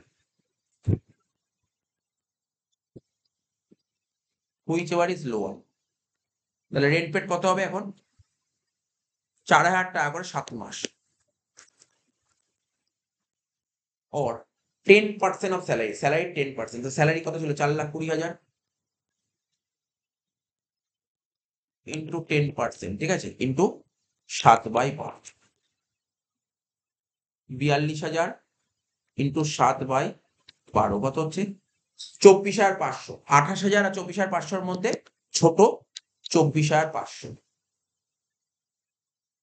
তাহলে অ্যান্সার কত হলো? 20,000 আর 24,500 যোগ করে হলো 44,500 টাকা। ঠিক আছে, এটাকে বলা হয় আনফার্নিশড, এটাকে বলা হয় আনফার্নিশড অ্যাকোমোডেশন। এর সাথে ফার্নিচার দিয়েছে, দেখো তোমাকে ফার্নিচার প্রোভাইড করেছে, তোমাকে মালিক খুব ভালো ফার্নিচার প্রোভাইড করেছে। বলছি ফার্নিশড অ্যাকোমোডেশন মানে, ফার্নিশড অ্যাকোমোডেশন মানে তোমাকে তোমাকে যে ঘর দিয়ে যায়, ঘরটা এবার সাজিয়ে গিয়ে ফার্নিচার ফার্নিচার দিয়ে সাজিয়ে, সেই ফার্নিচারটা মালিকের নিচে। ঠিক আছে, মালিকের নিজের না থাকলে, যদি বলতো না মালিকের নিজের নেই, মালিক ভাড়া করে দিলে লিখে দিত হায়ার চার্জেস অফ ফার্নিচার, এরকম বলেনি। তাহলে ফার্নিচারটা মালিকের নিজের, নিজের হলে 10% হয়, 10%। তাহলে লিখবো কি কস্ট অফ ফার্নিচার।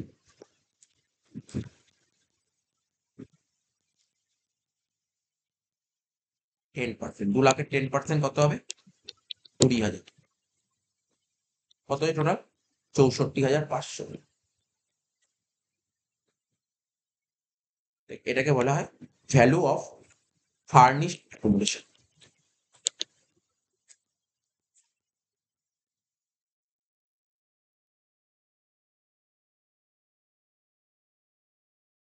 নেক্সট 2 নম্বর কি বলেছে দেখো, a loan of rupees 5 lakhs, ঠিক আছে, at rupees 7.5% per annum given to an employee। এমপ্লয়িকে 5 lakh টাকা লোন দেওয়া হচ্ছে 7.5% রেট অফ ইন্টারেস্টে। কে দিচ্ছে? By his employer to construct a house. বা এটা করবে যে লোন দিচ্ছে।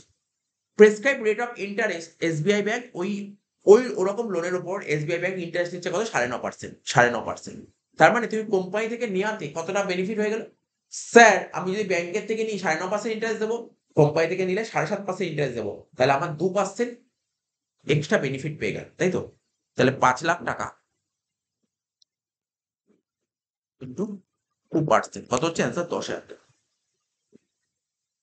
এই যে 10,000 টাকা হলো, এটাকে বলা হয় ট্যাক্সেবল পারকিউজিটস।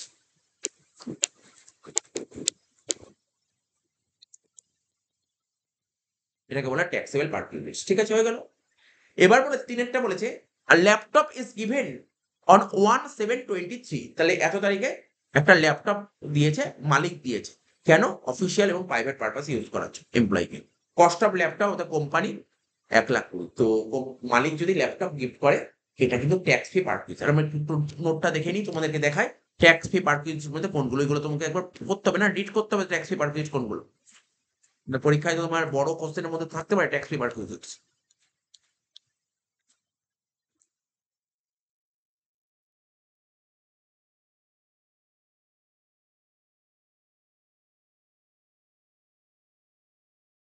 এই ট্যাক্স ফ্রি পারকুইজিটস এর মধ্যে কি কি পয়েন্ট তোমাকে পড়তে হবে, এই পয়েন্টটা খুবই important point. Interest free loan, ঠিক আছে তো, নট এক্সিডিং, ঠিক আছে তো, মানে ইন্টারেস্ট আর লোন বা ইন্টারেস্ট ফ্রি লোন যাই বলো, যদি 20,000 টাকা ক্রস করে তখনই ট্যাক্সেবল, 20,000 টাকার নিচে হলে ট্যাক্স ফ্রি। এই পয়েন্টটা তোমাকে পড়তে হবে। টেলিফোন এক্সপেন্সেস, ঠিক আছে, বন্ড বাই এমপ্লয়ার, মালিক মালিক যদি টেলিফোন এক্সপেন্স বন্ড করে এটাও কিন্তু ট্যাক্স ফ্রি। তারপর কি medical facility provided to the employee, মালিক মানে এমপ্লয়িকে কর্মচারীকে মেডিকেল ফেসিলিটি প্রোভাইড করে এটাও কিন্তু ট্যাক্স ফ্রি পারকুইজিট। কিন্তু মেডিকেল ফেসিলিটি হতে হবে কোথায়, মালিকের হাসপাতাল বা নার্সিং হোম।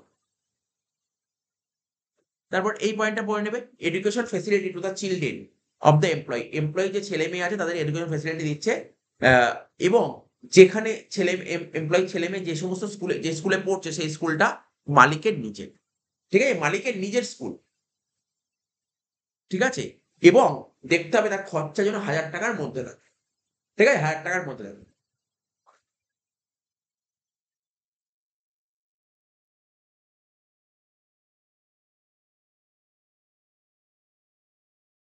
এই জিনিসগুলো তোমরা পড়ে নেবে, ঠিক আছে, এই জিনিসগুলো খুব ইম্পর্টেন্ট। আর এখানে একটা ছিল দেখলাম, এই যে free food, free supply of food refreshment, এগুলো যদি অফিস আওয়ারে দেওয়া হয়, অফিস আওয়ারে দেওয়া হলে এটা ট্যাক্স ফ্রি, ঠিক আছে। আর হচ্ছে নন অ্যালকোহলিক বিভারেজ যদি দেওয়া হয়, সেই খাবারের মূল্য যদি 50 টাকার মধ্যে থাকে তাহলে ট্যাক্স ফ্রি, 50 টাকা উপরে ট্যাক্সেবল। এ কটা পয়েন্ট তুমি দেখে রাখ। লাস্ট স্যালারিতে দুটো পার্ট করবো, তার মধ্যে লাস্ট এই অঙ্কটা হলে লাস্ট পার্ট হয়ে যাচ্ছে। এটা হচ্ছে একটা ইউআরপিএফ এর উপর অঙ্ক দিয়েছে, ঠিক আছে, এরকম টাইপের অঙ্ক, প্রভিডেন্ট ফান্ডের উপর অঙ্ক।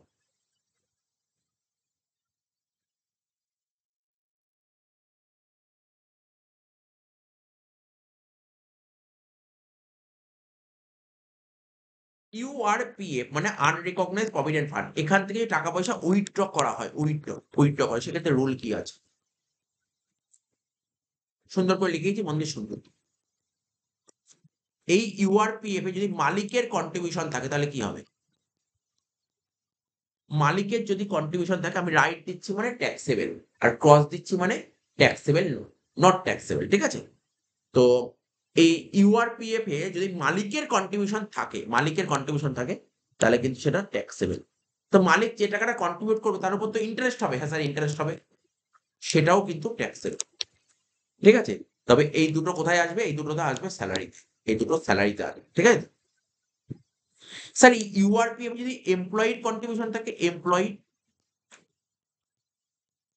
যদি কন্ট্রিবিউশন থাকে, ঠিক আছে, এমপ্লয়ি যদি কন্ট্রিবিউশন থাকে এটা কিন্তু নট ট্যাক্সেবল, ক্রস দিল নট ট্যাক্সেবল। আর এমপ্লয়ি যেটা কন্ট্রিবিউট করলো তার উপর যদি কোনো ইন্টারেস্ট হয় সেটাও ট্যাক্সেবল। কোথায় স্যার, ইনকাম ফ্রম এইটুকু, এইটুকুই বলেছিল।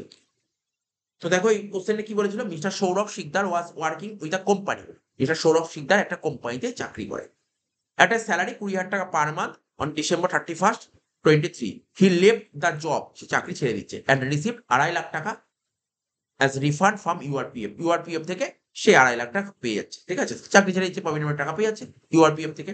দ্য অ্যামাউন্ট অফ 2.5 লাখ টাকা, 2.5 লাখ টাকার 50,000 টাকা হচ্ছে ইন্টারেস্ট, 2.5 লাখ টাকার মধ্যে 50,000 টাকা ইন্টারেস্ট, ঠিক আছে, তাহলে 2 লাখ টাকা কন্ট্রিবিউশন আছে, 2 লাখ টাকা কন্ট্রিবিউশন, 50,000 টাকা ইন্টারেস্ট। বোথ সৌরভ অ্যান্ড তার মালিক মানে both Sourav and his employer contributed equal amount, তার মানে ইকুয়াল অ্যামাউন্ট মানে মালিকও 1 লাখ টাকা দিয়েছে আর তোমার সৌরভও 1 লাখ টাকা দিয়েছে, ঠিক আছে তো। How the amount receive by mister Sikdar will be treated income tax purpose during the assessment year 24-25। মালিকের কন্ট্রিবিউট তাকে এখানে এখানে লিখে দিচ্ছি, মালিকের কন্ট্রিবিউট ছিল 1 লাখ টাকা আর সৌরভের কন্ট্রিবিউট কত ছিল, 1 লাখ,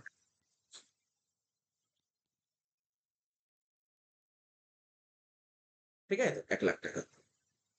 আচ্ছা। মালিক যে ইন্টারেস্ট করেছিল টোটাল ৫০,০০০ টাকা। মালিক যেটা কন্ট্রিবিউট করেছিল তার উপর ইন্টারেস্ট কত? স্যার হাফ ২৫,০০০ টাকা।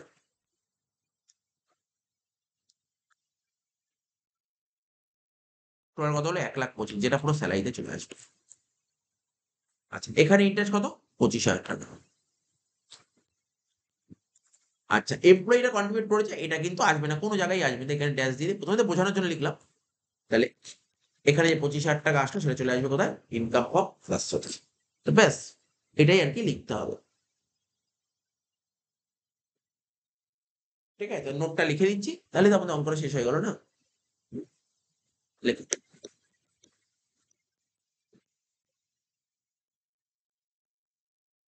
Employer contribution and interest on such contribution and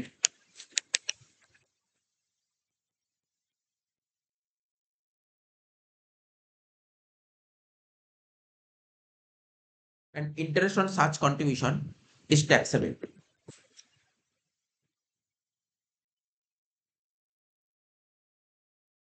Is taxable under the head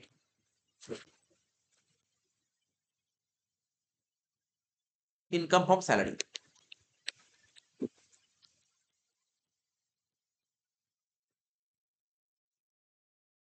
ঠিক আছে তো? Full stop. তারপর কি লিখছি? Interest on own contribution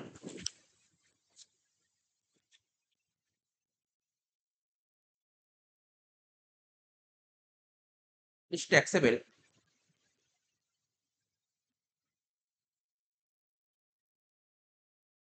under the head income from other source.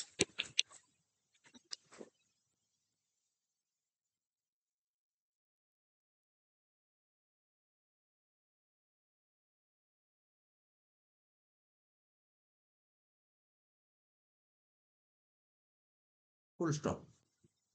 এবার লিখব own contribution is not taxable.